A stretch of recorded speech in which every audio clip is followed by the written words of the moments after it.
यह सब तब प्रताप रघुराई, नाथ न कछु मोरी प्रभुताई। कुमार विश्वास धुरंधर 2 को किस तरह की फिल्म मानते हैं? आदित्यधर विस्थापित कश्मीरी, इसी देश में एक प्रदेश में रहने वाले अत्यंत शांति प्रिय लोगों को राजनीतिक निर्लज्जता के कारण अपना घर छोड़ना पड़ा। और ये पूरा हिंदुस्तान, इसकी बौद्धिक चेतना, इसके so called propagandist, so called इसके इंटेलेक्चुअल्स, इसकी सरकारें नपुंसकों की तरह दिखी। जो बंबई में जिनको मिर्च लगी है, इनसे पूछो उन्होंने फिल्म बनाई क्या? कश्मीरी विस्थापित इनको समझ में नहीं आया क्या?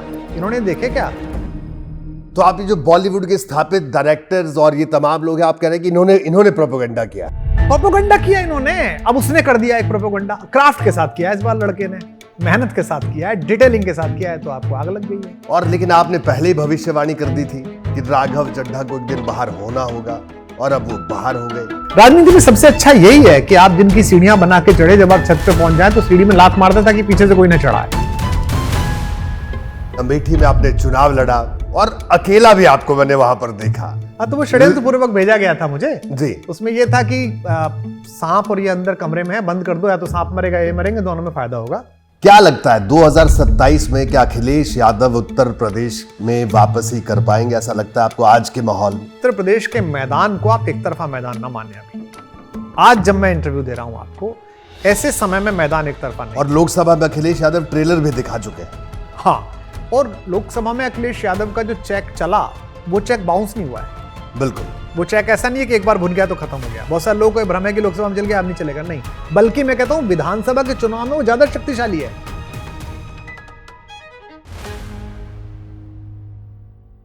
नमस्कार, मैं रोहित सावल और आप देख रहे हैं जिंदाबाद। और हमारे साथ आज एक ऐसी शख्सियत मौजूद है जो पूर्व में राजनेता रहे हैं, लेकिन उनके दिए बयान आज भी राजनीतिक गलियारों में हलचल मचाते हैं। मॉडर्न रेफरेंस के साथ आजकल रामकथा भी वो सुनाते हैं, और इन सब से परे हमेशा से प्रेम की कविता लिखने वाले कवि डॉक्टर कुमार विश्वास हमारे साथ मौजूद हैं। कुमार भाई, आपका स्वागत है जिंदाबाद में। बहुत धन्यवाद जिंदाबाद का, और इसके लिए धन्यवाद कि मैं सदा एक लेखक के तौर पे सोचता हूँ कि जो समकालीन पीढ़ी है, जैसे कंटेम्प्रेरी वाइब्स कहते हैं जी, उनके साथ जेल हो जाऊं जी। और मेरी थोड़ी सी लोकप्रियता का कारण भी यही था जी। कि 2004-2005 में मैं जो समकालीन भारत की युवा शक्ति, किशोर शक्ति जो सोच रही थी, वो मैं कह रहा था। तो आपकी जो ऑडियंस है जी, और आपके जो लोग हैं, वो बिल्कुल जेंजी हैं, एकदम पैपी जी। तो बाकी पॉडकास्ट की तरह, बाकी साक्षात्कार की तरह मेरे लिए नहीं है। मैं इसलिए भी बड़ा उत्सुक था जब आपने मुझे कहा कि जिंदाबाद के लिए कार्यक्रम करना है, तो मुझे लगता है कि मैं उन लोगों तक अपनी बात कह पाऊं या उनको समझ पाऊं कि वो क्या चाहते हैं। इसीलिए मैं जिंदाबाद फॉलो करता हूं और जिंदाबाद के जो रील्स है उन्हें देखता हूं। जी, बहुत बहुत धन्यवाद कुमार भाई, ये शब्द कहने के लिए बहुत मायने रखते हैं। और जाहिर सी बात है, ये आज की जो हमारी बातचीत है, जेनजी को एक अलग पीओवी से इसको जरूर देखेगा, ऐसा मेरा मानना है। लेकिन मैं शुरुआत रामायण से करूंगा। दरअसल अभी फिल्मों का दौर भी आजकल बहुत चल रहा है, बड़ी बड़ी फिल्में बन रही हैं, करोड़ों के क्लब की। लेकिन आप एक ऐसी फिल्म में काम कर रहे हैं, 4000 करोड़ का बजट जिस फिल्म का है, नमित मल्होत्रा और नितेश तिवारी की जो जिसे कहा जाए रामायण जो भी आने वाली है, उसमें आप काम कर रहे हैं, उसमें आपने लिखा है। और सबसे बड़ी बात, हैंस ज़िमर और AR रहमान, मतलब इन दो बड़ी शख्सियत भी इस फिल्म में आपके साथ काम कर रही हैं। कैसा अनुभव आपका रहा? जिनके आपने नाम लिए सब बहुत बड़े लोग हैं। नमित जो हैं वो उस दुनिया के, जो VFX की दुनिया है, उसके सबसे बड़े ब्रांड हैं वो जी। दुनिया की जो भी हॉलीवुड की बेस्ट फिल्में बनी हैं, वो सब उन्हीं के हाथों से निकली हैं। इतने सारे तो ऑस्कर हैं उस ग्रुप के पास। हैंस जिमर निस्संदेह बहुत बड़ा नाम है जी। रहमान साहब हमारे इस वक्त के सबसे बड़े लीजेंड हैं म्यूजिक के। दुर्भाग्य से जब लता दीदी भी नहीं है, आशा जी भी नहीं है, अब रहमान साहब ही हैं जिनकी तरफ पीछे मुड़ के हम देखते हैं कि, लेकिन इन सबसे बहुत बड़ा नाम राम का है। तो जब भी मुझसे कोई ये कहता है तो मैं सोचता हूं कि नहीं, मैं इनके लिए काम नहीं कर रहा हूं, मैं राम के लिए काम कर रहा हूं। राम के काम में थोड़े से भी आपको प्रवृत्त होने का अवसर अगर भगवान दे रहे हैं, तो आपका ब्रांड वैसे ही बहुत बड़ा है। जो गोस्वामी जी कहते हैं, यह सब तब प्रताप रघुराई, नाथ न कछु मोरी प्रभुताई। यह सब आपका प्रताप है नाथ, मेरी कुछ प्रभुता नहीं है। तो ये नई रामायण बननी थी और इसके लिए नमित ने मुझे अप्रोच करके कहा कि कुमार भाई हम चाहते हैं साथ काम करें, तो मैंने बिना किसी शर्त, बिना किसी योजना के कहा जो भी मेरा उपयोग हो सकता, जो मुझे थोड़ा बहुत रामकथा के बारे में पितृ परंपरा से पता है, अध्ययन से पता है, सत्संग से पता है, अंतर्दृष्टि से पता है, प्लीज़ आप इसे ले लीजिए। इसीलिए शायद ये ऐसा प्रोजेक्ट है जिस पे सबसे ज़्यादा वक्त मैंने किसी ऑडियो विजुअल प्रोजेक्ट पे दिया है। अच्छा, आप तक का सबसे ज्यादा वक्त इस पे, मतलब आप समझिए रहमान साहब के साथ 5-5, 6-6 दिन की सिटिंग, और ऐसे जब आप महान लोगों के साथ काम करते हैं, सर्वकालिक महान लोग, हैंस जिमर, रहमान साहब, इवन नितेश तिवारी की जो दार्शनिक की दृष्टि है एक फिल्म को देखने की, और नमित का पैशन एक फिल्म बनाने का कि नहीं पागलों की तरह लगना, एक एक डिटेलिंग पे ध्यान देना, तो बाकी तो दर्शकों के हाथ में और चीज़ें। मुझे लगता है कि जो मुझे काम दिया गया है गीत लिखने का, संगीत के साथ काम करने का, थोड़े बहुत और काम जो दिए गए, मुझे लगता है कि भगवान मुझसे न्याय करा लेंगे और हम एक ऐसी प्रस्तुति दे पाएंगे जो भगवान के विषय में थोड़ा बहुत ठीक बता सके, ठीक तरीके से पहुंचा सके। इसलिए भी मैं आवश्यक समझता हूं इस एक फिल्म का सुपरहिट होना और इसका वैश्विक परिदृश्य में जाना, कि इसके माध्यम से विश्व की अनेक बड़ी विभूतियों और अनेक बड़े फिल्म संस्थानों को भगवान राम की कथा की जो मैट्रिक्स है, इस कहानी में लगभग 100 कहानियां जिनके ऊपर आप 3-3 घंटे की फिल्में बना सकते हो। राजा प्रताप भानु पे बना सकते हो, शत्रुपा मनु पे बना सकते हो, आप एक कैकेयी के परसेप्शन से बना सकते हो कि उनको गलत समझा गया, आप भरत के हिसाब से एक फिल्म बना सकते हो, आप सुग्रीव के हिसाब से बना सकते हो। तो इस मैट्रिक्स पर अलग फिल्में बनाने की प्रेरणा लोगों को मिलेगी व्यावसायिक दृष्टि से भी। जी। और हैंस जिमर के साथ जो काम करने का अनुभव था, कोई किस्सा आपका कैसा रहा काम करने का अनुभव? देखिए, मतलब पहले से आपने सुना था उनके बारे में, जानते थे उनकी विधा के बारे में, या वहीं पर मिलना हुआ?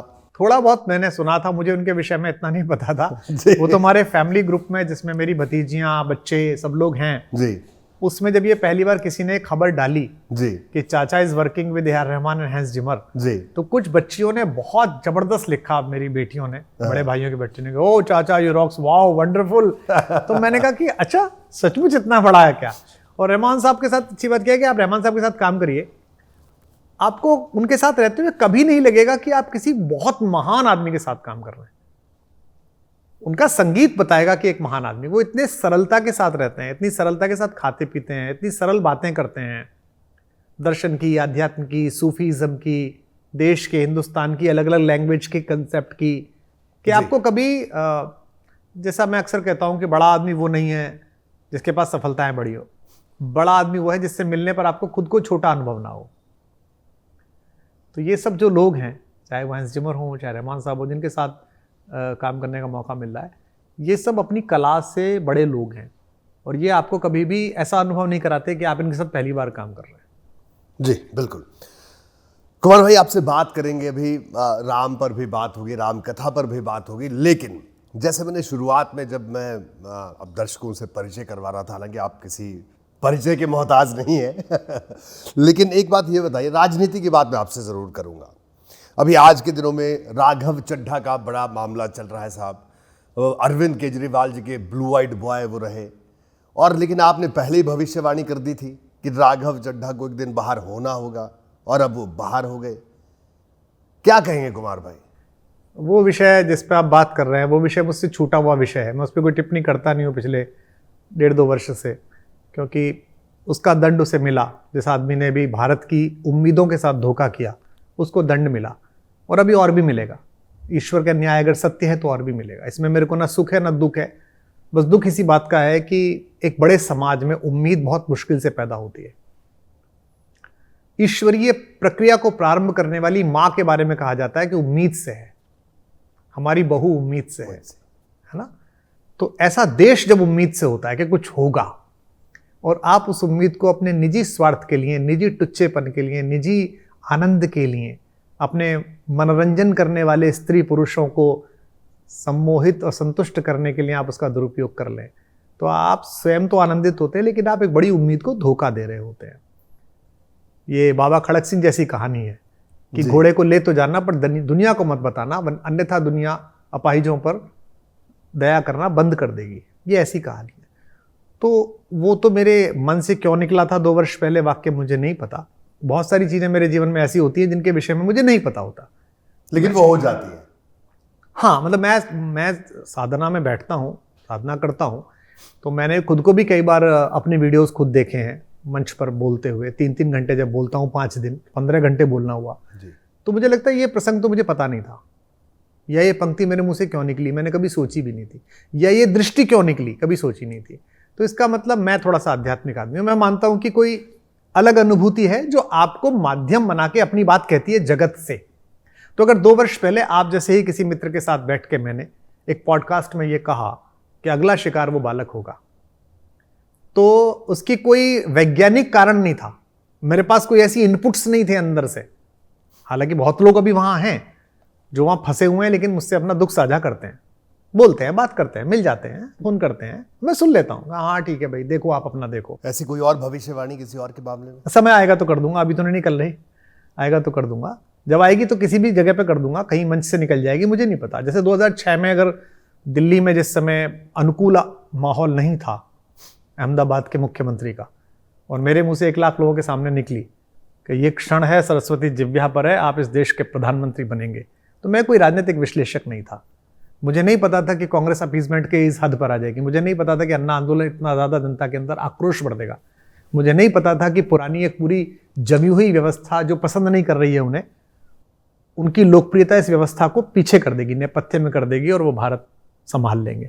अब लोग उस वीडियो को भी चलाते हैं, तब भी चलाते थे, हाँ बिल्कुल, बहुत ज़्यादा चलाते हैं उस वीडियो को।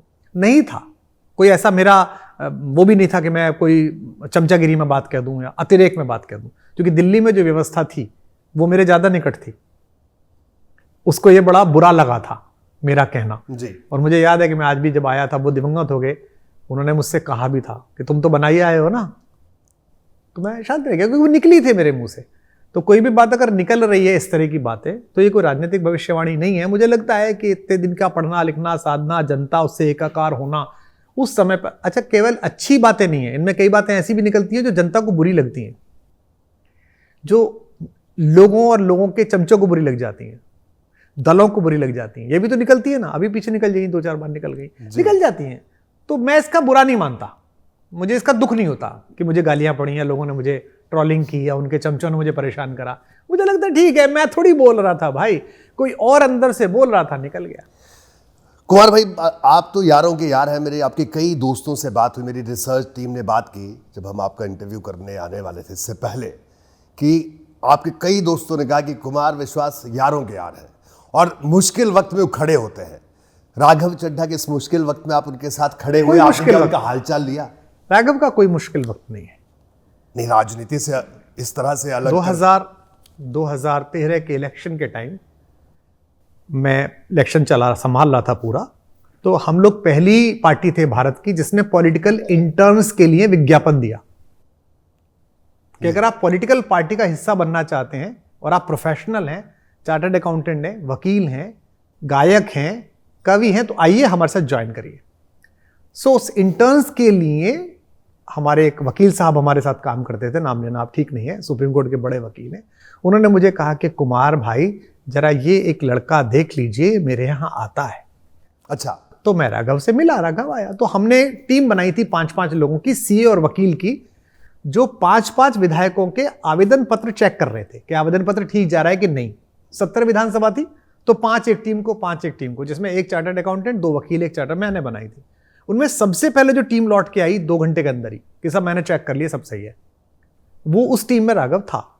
तो मुझे बड़ा अच्छा लगा कि बच्चा बहुत मेधावी है, तो मैंने उसके लिए कहा, मैंने अब जिनका काम नहीं हो रहा था, जिनका पीछे चला, मैंने इनकी मदद करो, इनकी मदद करो, तो वो सारे काम में लग गया। धीमे धीमे जो उसकी ये योग्यता थी अंग्रेजी बोलने की, पढ़े लिखे होने की, सुदर्शन दिखने की, मृदुभाषी होने की, और डेफिनेटली एक कॉर्पोरेट कल्चर जिसमें बॉस को यस ही बोलना है। राजनीति में ऐसा नहीं चलता, लेकिन राजनीति में लोगों को सुहाता बहुत है, जो शिखर पर पहुंच जाते हैं उनको बड़ा सुहाता है कि बस वही लोग हों जो sir sir sir sir sir sir sir आप सही बोले सर। तो वो धीमे धीमे उसने अपनी उस गति से जगह बनाई और फिर उसकी अपनी निजी महत्वाकांक्षाएं भी जागी, उसकी निजी लोकप्रियता भी पैदा हुई। और वो मुझे पता था कि वहां लोकप्रियता पैदा होना, लोकप्रिय होना वहां सबसे प्रॉब्लम का समय है। आम आदमी पार्टी में लोकप्रिय होना, किसी भी राजनीतिक दल में, आम आदमी पार्टी मत बोलिए, हाँ शिखर पर मैं आपको बता रहा हूं, आप चैनल चलाते हैं ना जी, बुरा मत मानिएगा, आपके यहाँ अभी कल परसों आया हुआ इंटर्न लड़का अगर आपसे ज्यादा क्राउड खींचना शुरू कर देगा तो आप में बहुत कलेजा चाहिए उसे स्वीकार करने के लिए इसे प्राइम टाइम दे दूं। बुरा मत मानिए, मैं चैनल्स की हिस्ट्री भी जानता हूं। बहुत सारे लोग वहां से इन्हीं कामों से निकाले गए कि वो चैनल से बड़े हो गए थे। लोगों ने फ्लोर छोड़िए चलती हुई। इस देश का पहला फ्लोर बायकॉट एक ऐसे एंकर ने किया था जिसका आज का खुद का चैनल है, जो खुद में बहुत बड़ा ब्रांड है। वहां यही तो असुरक्षा हो गई थी कि यार चैनल से बड़ा तो ब्रांड हो गया, तो बोले निकल जाओ। तो ये सामान्य शिखरों की प्रवृत्ति है। शिखर पर संतुष्ट रहना तब आ सकता है जब आपके अंदर शिव हो, सत्यम शिवम सुंदर हो। इसलिए शिव देवादिदेव होने के बाद भी राम के प्रति चरणों में है। वो राम के भक्त हैं, राम का पूजन करते हैं, राम नाम गाते रहते हैं और भगवती पार्वती को राम की कथा सुनाते हैं। राम परात्पर ब्रह्म है, उसके बाद भी जीवन का सबसे बड़ा संघर्ष करने चलते हैं तो सबसे पहले शिवलिंग की स्थापना करके परमात्मा से अनुमति मांगते हैं।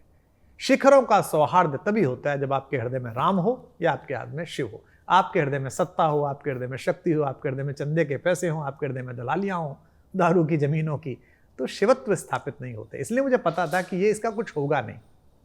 ये जरा सी लोकप्रियता इसको मिल गई है, एक लोकप्रिय बालिका के साथ विवाह हो गया, उसका थोड़ा यश हो गया, पंजाब में संभाल लिया, तो इसका इसलिए निकल गया था वहां। तो अब तो लोकप्रिय पार्टी के साथ नजदीकियां भी बढ़ रही हैं राघव चड्ढा की। मुझे पता नहीं है, पर वो अपनी जगह बना लेगा। वो तेज है, उसके अंदर वो क्षिप्रता, तीव्रता है, और राजनीति में यही सुगम है। राजनीति में सबसे अच्छा यही है कि आप जिनकी सीढ़ियां बना के चढ़े, जब आप छत पे पहुंच जाए तो सीढ़ी में लात मार देता कि पीछे से कोई ना चढ़ाए। कुमार भाई सच में एक बात बताइएगा, मैं जब भी आपसे मिलता हूं या अभी भी बात कर रहा हूं और पूरा देश दुनिया आपकी बातें सुनती है, आप राम कथा के रेफरेंस देते हैं मॉडर्न कंटेक्स्ट में, तो आम आदमी पार्टी में रहते हुए आपने किसी को ये सब बातें नहीं बताई, समझाई क्या? आपको क्या लगता है? देखिए क्या है, मारीच ने, मुझे हैरानी इस बात की होती है, मारीच ने रावण से कहा कि ये जिससे तू भिड़ रहा है ना, ये सब नाश कर देगा। तुझे लग रहा है वलकल पहने हुए सन्यासी है, ये परात्पर ब्रह्म है, मैं देख चुका हूं। खरदूषण के टाइम इसने मुझे तीर मारा था, मैं जाके पड़ा था इतनी दूर और छोड़ दिया था आज के लिए ही, इसलिए चक्कर में मत पड़। स्वयं रावण को भी पता है कि राम कौन है। जब खरदूषण मरे तो उसने मंदोदरी से कहा, खरदूषण मो सम बलवंता, इन्हें को मारे बिन भगवंता, भगवान के बिना कोई नहीं मार सकता। लेकिन इसके बाद भी रावण में अहंकार आया, रावण लगा। तो आपको क्या लगता है कि मैंने वहां सलाह नहीं दी होगी? मैंने प्रतिपल सलाह ना दी होगी कि यह गलत है? और क्या जो अब मेरे निकट लोग हैं, चाहे वो किसी दल के हों, क्या मैं उन्हें सलाह ना देता हूँगा? क्योंकि मेरा निजी कोई हेतु नहीं है किसी भी दल से। ना उस समय कुछ चाहिए था उनसे, ना इन वालों के साथ कुछ चाहिए, ना किसी और के साथ कुछ चाहिए। आपको मेरा कुछ उपयोग राष्ट्रहित के लिए करना आपको लगता है तो मुझे बताइए, मैं फिर तय करूंगा कि ये सही है कि नहीं है। मेरा निजी आनंद और मेरी छवि तो इससे बाधित नहीं हो रही है। नहीं, बिल्कुल इसमें कोई, तो इसलिए सलाहें तो आदमी देता है, लेकिन सत्ता आने के बाद सत्ता के लोभी भंवरे आ जाते हैं। जैसे बहुत सारे लोगों को ये भ्रम है, बहुत सारे लोगों को मैंने देखा जिन्होंने कहा कि वो आंदोलन का आदमी था। नहीं भाई साहब, आंदोलन नहीं था, सरकार आने के बाद के मसला है जी। जब शक्ति स्थापित हो गई तब के इंटरनल, और बाद में थोड़ा भीतर घुस गए हैं, वो तो चले ही गए जो सब थे। कुमार भाई, आपने राजनीति में खूब परीक्षाएं दी, अमेठी में आपने चुनाव लड़ा, मैंने वो चुनाव भी कवर किया, मुझे पता है आप आए थे जी, आप आए थे उस समय। और मैंने उस चुनाव में आपको लड़ते हुए, भिड़ते हुए जमीन पर हर तरह से देखा, और अकेला भी आपको मैंने वहां पर देखा। हाँ, तो वो षड्यंत्र पूर्वक भेजा गया था मुझे जी। उसमें ये था कि सांप और ये अंदर कमरे में है, बंद कर दो, या तो सांप मरेगा ये मरेंगे, दोनों में फायदा होगा। मुझे पता नहीं था, मैं तो मैन ऑफ वर्ड्स हूँ, दोस्तों का दोस्त। तो जंतर मंतर पर कह दिया गया कि तुम्हारे राजकुमार के सामने हमारा कुमार लड़ लेगा। अब मैंने पूछा भी ये क्यों कह दिया, ये तो कहना ही नहीं चाहिए था तुमको। अरे यार अब तो बोल दिया, तो मैं चला गया, फिर डंप कर दिया गया। लेकिन मैं 6 महीने मजबूती के साथ लड़ा, गांव गांव गली गली गया, और उसी मथने का परिणाम था कि उसके बाद उनके लिए दुर्लभ हुई अमेठी। तो मुझे भेजा गया था और मैं एक संगठन में काम कर रहा था। तो संगठन में जब आप काम करते हैं तो किसी भी प्रकार की आपकी जो ड्यूटी लगाई जाए उसमें फिर पीछे हटना ये माना जाता है कि अनुशासनहीनता है। तो इसलिए मैं चला गया चुनाव लड़ने के लिए। ठीक है, अमेठी का जिक्र भी आपने किया, इतना कुछ आपने किया आम आदमी पार्टी में रहते हुए, और अभी भी मैंने जिक्र किया जिस बात का कि अभी भी आप कोई बयान देते हैं तो राजनीतिक गलियारों में हलचल होती है और हम वो महसूस भी करते हैं। लेकिन जब राज्यसभा की बारी आती है, आपका नाम गाहे बगाए, जब राज्यसभा की सीटें खाली होती हैं, हम फिर से चर्चाओं का दौर शुरू हो जाता है कि इस बार कुमार विश्वास, इस बार बीजेपी से प्रत्याशी होने वाले हैं। सारी पार्टियों से बना, इस बार कुमार विश्वास राज्यसभा जा सकते हैं। सबसे बना, लेकिन ना आम आदमी पार्टी ना, ये किस तरह से इस पूरे स्थिति को आप देखते हैं राज्यसभा? देखिए क्या है कि दो बातें अलग अलग हुई आपके प्रश्न में। एक प्रश्न तो हुआ कि आपके कथन की प्रासंगिकता। कथन की प्रासंगिकता इसलिए क्योंकि वो दल का नहीं है, वो जनता का कथन है जी। जो जनता नहीं कह पा रही है वो मैंने कह दिया तो प्रासंगिक हो गया, जनता ने ले लिया कि यार बात तो सही कह रहा है कुमार विश्वास यार, इसलिए वो प्रासंगिक हुआ। जहां तक ये सदनों वदनों की बात आती, आपके पॉडकास्ट में उन महनीय लोगों का जो किसी भी दल के हैं उनका नाम लेना उस मैत्री का, उस सद्भाव का, उस भरोसे का खून होगा जिन्होंने ये प्रस्ताव दिए या जिनकी इच्छा है जी कि आप हमारी तरफ से आइए, हमारी बात राजनीति में जाके कहिए। लेकिन मेरी ओर से ऐसा कभी ना प्रस्ताव था, ना है, ना मेरी कोई इच्छा अभीप्सा है इस प्रकार की, और ना मेरा ऐसा कोई भविष्य का प्लान है। हाँ, ये जो आप कहते हैं हर चुनाव में आती है, क्योंकि चर्चा होती है, या तो उधर होती है या इधर होती है, कहीं ना कहीं कोई चर्चा होती है। तो वो चर्चा जब होती है तो आप लोग तो खोजी पत्रकार है, पहुंच जाते हैं, कहीं ना कहीं से सूचना मिल जाती है, आप छाप लेते हैं, दैट्स ऑल। इसके अतिरिक्त कुछ नहीं है। नहीं, हमें खबरें भी मिलती रहती है ना, हमें जो जिसे कहते हैं कि हमें दिखता भी है कि हाँ कुछ हलचल हो रही है, लेकिन हलचल को जिसे आप कहते हैं वो क्या है कि बहुत सारे राजनीति में मेरे मित्र जो हैं और शुभचिंतक हैं, वो 2010 में जब आंदोलन शुरू हुआ उससे भी पहले के, जैसे मैं कांग्रेस में ही बोलता हूँ, कांग्रेस में मेरे बहुत सारे मित्र शुभचिंतक पुराने लोग हैं जो कवि सम्मेलन सुनते रहे, और आज कांग्रेस सत्ता में नहीं है, फिर भी मैं आपसे कहूं कि हम कुछ भी बोलते रहे थे और वो सुनते रहे थे, वो सामने बैठे थे तब भी सुनते रहे थे। ऐसे भाजपा में बहुत सारे तमाम दोस्त हैं, परिचित हैं, वो आपके शुभ के अवसर पर, किसी अच्छी समय पर आपको बुलाते हैं, आपके यहाँ आते हैं, उनके पहुंचने की लोगों को खबर लग जाती है, तो वो खबर बन जाती है कि उनसे मिले, उनके यहाँ देखे गए, उस विवाह में आए या इनके विवाह में वो आए, इसलिए खबर चलती है, बाकी कोई राजनीतिक हेतु नहीं है। कुमार भाई, जब बचपन के दोस्त साथ छोड़ दें तो कैसा लगता है? और खासकर वो भी तब जब राजनीति की बात सामने और उसके बाद दोस्ती टूट जाए। मैं सीधे तौर पर पूछ रहा हूं, मनीष सिसोदिया की बात जब भी हम देखते हैं, पढ़ते हैं कि आपके बचपन के दोस्त थे।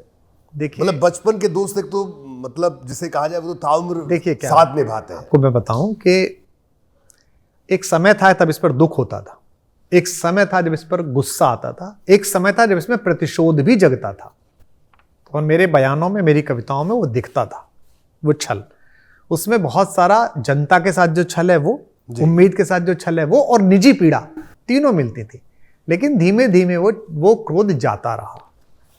बचपन में राम के कैकेयी के सबसे प्रिय पुत्र राम है, भरत भी नहीं है, और वो इतने प्रिय हैं कि वो आधी रात कौशल्या जी की पड़ोस में लेटे हुए उनको कैकेयी का सपना आ जाता है, और वो कैकेयी से मिलने के लिए दौड़ते हैं, और माँ को जाकर कहते हैं मुझे मंझली माँ के पास लेके जा। ये हमारे यहाँ प्रसंग है। होने पर बहुधा अर्धरात्रि अंधेरी, जी आकर करती पुकार थी मेरी, लोग कुहकनी अपना कुहुक, राम यह जागा, निज मंझली माँ का स्वप्न देख उठ भागा। ऐसा हुआ है।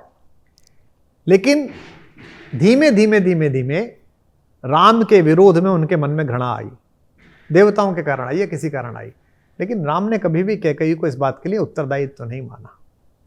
तो अगर किसी के मन में सत्ता को लेकर, बने रहने के लिए, पैसे को लेकर, शक्ति को लेकर अभीप्सा आ गई, लालच आ गया, और उसके लिए वो मैत्री का खून कर दें, भरोसे का खून कर दें, विश्वास का खून कर दें, तो ये उनकी प्रवृत्ति है। मेरे जैसे व्यक्ति को आज इस स्थिति में आकर इसका बुरा नहीं मानना चाहिए और इसके प्रति क्रोधित नहीं होना चाहिए। मुझे मानना चाहिए यही नियति थी। क्या हुआ है कि वो एक शेर है ना कि वो लो जरा सी बात पे बरसों के याराने गए, लो जरा सी बात पर बरसों के याराने गए, पर हुई एक बात के कुछ लोग पहचाने गए। तो जो पाया था उन्होंने, जो छीना था, वो बहुत जरा सा था, वो बहुत ही छोटा था। इसे अहंकार में नहीं कह रहा मैं रोहित। अभी मैं एक दिन दिल्ली में बैठा हुआ था एयरपोर्ट पे, मेरी फ्लाइट लेट हो गई, तो एक सज्जन आए दक्षिण के, वो जो राम धोती है वो पहन के, बड़े भले से त्रिपुंड लगाए। उन्होंने कहा मैं आपको सुनता हूँ, आपका बड़ा प्रशंसक हूँ, और मैं राज्यसभा में सदस्य हूँ दक्षिण की इस पार्टी से। तो मैंने सद्भाव में कहा अच्छा आप अभी इस बार। तो उन्होंने कहा नहीं, पहले मैं 2 बार लोकसभा में था, अभी राज्यसभा में हूँ। स्टेट असेंबली में मैं 4 बार विधायक था और 3 बार मंत्री था। तो मैंने इसे जोड़ा कि 4 बार विधायक थे तो 20 साल, बिल्कुल, लोकसभा में 2 बार थे तो 10 साल 30, और अभी आगे 32-33 वर्ष से व्यवस्था का हिस्सा हैं। और इस भरी लॉबी में इनको कोई नहीं पहचान रहा, ये भी मुझे ही पहचान रहे हैं, आके बता रहे हैं। तो आपको इस पर प्रसन्न होना चाहिए, भगवान के प्रति कृतज्ञ होना चाहिए कि जो गया वो बहुत छोटा था और जो मिला वो बहुत बड़ा मिला, और जो मिलेगा वो बहुत बड़ा मिलेगा। नियति की यही मर्जी थी कि कुछ लोग अपने छोटे स्वार्थों में मैत्री का, सद्भाव का खून करें, भरोसों का, रिश्तों का खून करें। उनका दंड विधान या पुरस्कार विधान वो भगवान जाने। उन्हें भगवान दंड देगा या हो सकता है पुरस्कार दे दे, कुछ पता थोड़ी है, नियति का थोड़ी पता है। बहुत सारे लोग मैंने देखे हैं बड़े बड़े लंपट जिंदगी के आखिरी सांस तक मौज लेते रहे जी, बड़े राजकीय सम्मानों के साथ विदा हो गए और आज भी उनके नाम पर खूब मेले जुड़ रहे हैं, पूरे जीवन लंपटाई करी। और बहुत सारे लोग हैं जिनको यही दंड मिला, तो वो भगवान तय करेगा। आपने तमाम बातें तो कही कुमार भाई, लेकिन एक बात मैं आपको बताऊं, जब आप ये तमाम बातें बोल रहे थे खास तौर पे दोस्ती पर, तो आपकी आंखें देखने लायक थी। मैंने आपकी पढ़ी तो मुझे लगा कि अभी भी वो दुख तो है इस बात का। खैर आपने क्या होता है आपकी एक फेवरेट कमीज होती है, तो आपने 3-4 बार पहनी हो, वो फट जाए। आपके पास इतनी सारी कमीजें होती है पर आपको दुख होता रहता। आपके पास एक फेवरेट सब्जी आपको खानी है, आपकी 2 चम्मच खाई आपने, उससे पूछा कि भाई ये और है क्या, उसने कहा सब ये तो इतनी थी, तो आपको उसी एक पल के लिए होता है यार ये और होती तो मैं 1 रोटी और खाता। तो ये तो सामान्य चीजें जो आज पेट में जाके सुबह निकल जाएंगी उनके बारे में है। एक लंबी मैत्री जब आप बचपन से साथ जीते हैं, जिसमें प्रेम विवाह सम्मिलित बच्चे एक दूसरे के पालने, एक दूसरे की साधन ले लेने, एक दूसरे के पैसे रुपए शेयर कर लेने, षड्यंत्र वड़यंत्र सब चीजें एक दूसरे की हा ही, एक बेड पे सोना, जब वो किसी छोटे से स्वार्थ में, जिसमें ये स्वार्थ सम्मिलित हो कि थोड़ा सा राज्यसभा बेच लेंगे पैसे मिल जाएंगे, या ये आदमी इस बात पे नाराज है, सेना वाले मुद्दे पे नाराज हो गए, इस पे नाराज हो गए, जेएनयू में जो नारे लगे देश विरोधी उनके साथ नहीं खड़ा होना है, सेना की निंदा नहीं करनी है, छोटे छोटे इशू थे जिनको अच्छे से लिया जा सकता था। उनसे अगर कोई व्यक्ति बाहर हो गया तो उसका दुख नहीं मनाना चाहिए। और अब तो नहीं है, तब तो था, मैं साफ कर रहा हूं, तब बहुत था, अब नहीं है। अब ठीक है, मतलब जैसे आपके यहाँ एक चोट लगी हो तो उसका निशान रह जाता है, घाव भर जाता है लेकिन निशान रह जाता है। तो आप, मैं जब वक्त के आईने में अपना चेहरा देखता हूं तो मुझे ऐसी कुछ खरोंचों के निशान दिखाई देते हैं जो लोगों ने सोते में मेरे में डाल दिए हैं भरोसे के साथ। ठीक है, आगे बढ़ेंगे कि राजनीति से जुड़ा एक आखिरी सवाल जरूर, क्योंकि हम उत्तर प्रदेश में बैठे हैं और उत्तर प्रदेश का चुनाव हमारे सामने खड़ा है 2027 का। आप यूपी से ताल्लुक रखते हैं, राजनीति से, तो मैंने जाहिर सी बात इतनी देर से हम राजनीति पर ही बात कर रहे हैं। क्या लगता है 2027 में क्या अखिलेश यादव उत्तर प्रदेश में वापसी कर पाएंगे? ऐसा लगता है आपको आज के माहौल में? देखिए, 2 अलग अलग बात है। जो सरकार वर्तमान है इसका क्रेडिट स्कोर क्या है? इसका क्रेडिट स्कोर है लॉ एंड ऑर्डर। महाराज की सरकार के बारे में आम आदमी में यह है कि लॉ एंड ऑर्डर है, पर उत्तर प्रदेश की एक बात और है। उत्तर प्रदेश बिहार दोनों जातीय चुनाव होते हैं जी। बिहार में आपको चयन करना पड़ा तो आप अपनी पार्टी के काडर पे नहीं गए, आपको जातीय समीकरण साधने पड़े। बिल्कुल, मुख्यमंत्री उप मुख्यमंत्री बनाने में करना ही पड़ता है आपको, क्या करिए। और ये जो नई भाजपा है ये जीतने के लिए बनी है, ये अटल जी की भाजपा नहीं है। जो अटल जी का रामकाल था, मर्यादा है। एक वोट से भी अगर मैं सरकार बनाता हूं तो ऐसी वोट को मैं छूने से अस्वीकार करता हूं, चिमटे से भी नहीं छूंगा, चिमटे से भी नहीं छूंगा। ये नई पार्टी है जो कहती है कि हमें पहले सब शासन में आएंगे तभी तो कुछ कर पाएंगे। हमारी जो पॉलिसी है सांस्कृतिक राष्ट्रवाद की, हमें जो पॉलिसी बुक पढ़ाई गई है बचपन से नागपुर से छपी हुई, हमने जो इस देश के बारे में सोचा है, अखंड भारत का स्वप्न, वह पुनर्प्रतिष्ठा पाए भारत माता उस सिंहासन पर बैठकर, करूंगा कैसे मैं? अगर मैं सरकार में नहीं आया तो कैसे करूंगा? अगर प्रदेश मेरे काबू में ही नहीं आया, बंगाल मैंने लिया ही नहीं, बिहार मैंने लिया ही नहीं, तेलंगाना लिया नहीं, नॉर्थ ईस्ट लिया नहीं, तो मैं देश कैसे बांधूंगा? तो इसलिए जो कृष्ण नीति है कि छोटी छोटी चीजें नीचे अवॉइड करो, बड़ा लक्ष्य देखो, ये उसकी है। तो उत्तर प्रदेश में एक बड़ा काम है जातीय ध्रुवीकरण का, कि जातियां अलग अलग बटी हुई हैं। इसलिए उत्तर प्रदेश के मैदान को आप एक तरफा मैदान ना माने। अभी आज जब मैं इंटरव्यू दे रहा हूं आपको, ऐसे समय में मैदान एक तरफा नहीं है। अभी मैदान काफी फंसा हुआ है, ट्रिकी है, अपने अपने लाभ हैं, अपने अपने नुकसान हैं। और लोकसभा में अखिलेश यादव ट्रेलर भी दिखा चुके हैं। हाँ, और लोकसभा में अखिलेश यादव का जो चेक चला वो चेक बाउंस नहीं हुआ है। बिल्कुल, वो चेक ऐसा नहीं है कि एक बार भुन गया तो खत्म हो गया। बहुत सारे लोगों को भ्रम है कि लोकसभा में चल गया अब नहीं चलेगा, नहीं, बल्कि मैं कहता हूं विधानसभा के चुनाव में वो ज्यादा शक्तिशाली है, क्योंकि छोटी सीट है। लोकसभा में तो आपको फिर भी 15, 20, 30 लाख लोगों में वो चलाना पड़ता है, विधानसभा में तो 4 लाख 5 लाख पे चलाना पड़ता है ना, वो तो बहुत ही सरल है उसको चलाना। तो एक तो ये हो गया। अब दोनों के अपने अपने प्रॉस एंड कॉन्स हैं। इस सरकार का, जैसे मैंने बताया कि इसका एक पक्ष ये फायदा की लॉ एंड ऑर्डर है, दूसरी बाबा की छवि लोकप्रिय छवि है, एक मतलब मेजॉरिटी में बहुत लोकप्रिय हैं। फिर जो उनके निर्णय होते हैं, बुलडोजर चला दो, ये कर दो, माफिया को मिट्टी में गाड़ देंगे, जनता को ये बातें थोड़ा सम्मोहित करती हैं, अच्छी करती हैं। भाई एक आदमी के घर में आके गला काटने की आपने कोशिश करी, वो भगवान की दुआ से बच गया, लेकिन अगले 24 घंटे के अंदर अंदर जिन्होंने भी कोशिश की उनको सचमुच में मिट्टी में मिला दिया। तो ये बात जाती है, जनता के बीच जाती है। उनके दो फायदे हैं। नुकसान मैंने आपको बताया कि एक तो पिछले इतने सालों के शासन में कार्यकर्ता कभी संतुष्ट नहीं हो पाता। ब्लॉक के, मंडल के सबसे छोटे कार्यकर्ता को भी लगता है कि मेरे पास ताकत मुख्यमंत्री जैसी होनी चाहिए। बिल्कुल। अच्छा, उसका कोई बेचारे का दोष भी नहीं है, बट उसे संतुष्ट नहीं कर सकती सरकार कभी भी। संगठन को कभी भी सरकार संतुष्ट नहीं कर पाती है। दोनों कॉम्प्लीमेंट्री होंगे तो ही जीत पाती है। तो कार्यकर्ताओं में एक खास तौर पे नाराजगी उस तरह की है। जातीय प्रॉब्लम यूजीसी के बाद भी बढ़ी है। जातीय प्रॉब्लम लोकसभा के चुनाव में जो अखिलेश यादव और समाजवादी पार्टी ने काम किया उसके कारण भी उन्होंने टिकट बहुत अच्छे बांटे और बड़े अच्छे से वो लोग चुनाव लड़े। और मुझे लगता है ये वाले जो अखिलेश हैं अभी जी, ये पिछले अखिलेश से थोड़े भिन्न है। ये बदले हुए हैं। एडवर्सिटी आपको सिखाती है जी। एक समय आपने आके राज्य किया, वो चुनाव जब जीते थे वो उनका चुनाव नहीं था। वो लड़े थे, मेहनत की थी, साइकिल बहुत चलाई थी, पर वो नेताजी का चुनाव था। नेताजी की जो उत्तर प्रदेश में, मैंने कई बार बोला कि नेताजी लीडर नहीं थे यूपी वालों के लिए, नेताजी के इमोशन थे। जैसे बहन जी अभी भी अप्रासंगिक हैं, बहन जी की पार्टी ज्यादा नहीं जीतती है, पर बहन जी अब भी इमोशन है। बिल्कुल। बहन जी को कोई भी आदमी आप देखो, चाहे उनके विरोध में हो चाहे समर्थन में, बिना बहन जी के नहीं बोलता। आप भी नहीं बोलते। बिल्कुल। पत्रकारों को तो कहा ही नहीं गया ना आप किसी को भाई साहब बहन जी बोले। फिर भी मैं देखता हूं सारे चैनल पे बहन जी की पार्टी, बहन जी आई, बहन जी गई। सरकार में बहन जी कब से नहीं है, पर बहन जी के इमोशन है। किसी भी देश प्रदेश में नेता पुराना हो जाता है, उसकी एक बहुत बड़ी एक लेगेसी खड़ी होती है, वो इमोशन हो जाता है। जैसे राजस्थान में, जैसे महाराष्ट्र में अलग अलग नेता है जो इमोशन है, सरकार में रहे ना रहे इमोशन है। तो ये वाले अखिलेश जो है इतने दिन सरकार से बाहर रह के इन्होंने सीखा है, जाना है। तो ये एक चुनौती इस सरकार के सामने जो इस समय सरकार है। समस्या क्या है, उनकी पिछली सरकार का जो शुरुआती दौर था जिसमें उनके चाचा भी बहुत शक्तिशाली थे, आजम खान साहब भी बहुत शक्तिशाली थे, पिताजी का भी एक अपना क्लैन बड़ा था, उसकी छायाएं अभी तक लोगों को याद हैं और याद दिलाई जाती हैं। सो इस चुनौतियों, इसलिए मैं बार बार कहता हूं, तटस्थ राजनीतिक विश्लेषक के होने के नाते मेरी किसी से ना कोई नाराजगी है, ना किसी से कोई दोस्ती है। मैं मुलायम सिंह यादव का जो परिवार है उसका भी मेरे प्रति बहुत स्नेह का भाव रहा है। नेताजी मेरे प्रति बहुत स्नेह रखते रहे। प्रोफेसर साहब का भी बहुत आत्मीय भाव है।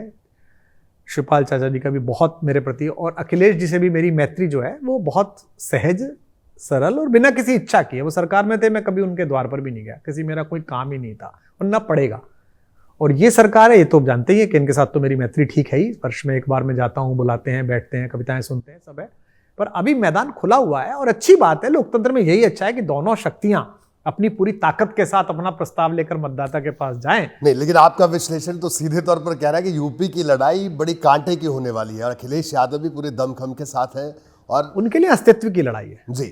वो 2 चुनाव हार चुके हैं, अभी लोकसभा में है। तो कोई भी नेता, चाहे अखिलेश यादव हो चाहे कोई भी हो, वो नेता ऐसे थोड़ी छोड़ देगा चुनाव को कि ठीक है लड़ लेते हैं। ठीक, तो पूरी मेहनत करेंगे। लेकिन कुमार भाई, दूसरी तरफ बीजेपी के सांसद हैं साक्षी महाराज, वो जिक्र करते हैं कि ब्राह्मणों को सीता के अपहरण से उन्होंने जोड़ दिया। जब इतनी जातिगत, जिसे कहा जाए कि हम बड़ी थिन लाइन पर उत्तर प्रदेश इस वक्त चल रहा है और चुनाव भी सामने है, तो ठाकुर ब्राह्मण इस तरह की बातें, सांसदों के इस तरह के मेरा बयान, दुर्भाग्य है कि मुझे साक्षी महाराज पर टिप्पणी करनी पड़ रही है। दुर्भाग्य। मेरा दुर्भाग्य, साक्षी महाराज जैसे लोग जो कभी समाजवादी पार्टी में थे, फिर दूसरी पार्टी में चले गए, अंधेर आंदोलन को कुछ और बोलते थे, ये सब लोग कौन हैं? ये सब लोग चंदा मामा हैं, सूर्य की चमक से चमके हुए। नरेंद्र मोदी जी का चेहरा ना हो और भाजपा का चुनाव चिन्ह ना हो, उसके बाद ये लड़ लें, बताएं क्या है? और जो साधु संत का वेश धारण कर भी जातीय वोट पर निर्भर हो कि जब तक फला जाति के वोट नहीं देंगे तब तक, वो वहां से क्यों लड़ रहे हैं, कहीं और से लड़ लें? क्या प्रचंड मूर्खताएं की बात है कि ब्राह्मण जो है वो सीता का अपहरण करने लगे। किस ब्राह्मण ने कहा कि रावण ब्राह्मण है? रावण असुर था, असुर है। रावण को हर साल, हर रामलीला में, भारत की हर रामलीला में, उसमें आग लगाने वाला उस पुजारी, वहां का पुजारी होता है, वही चलाता है।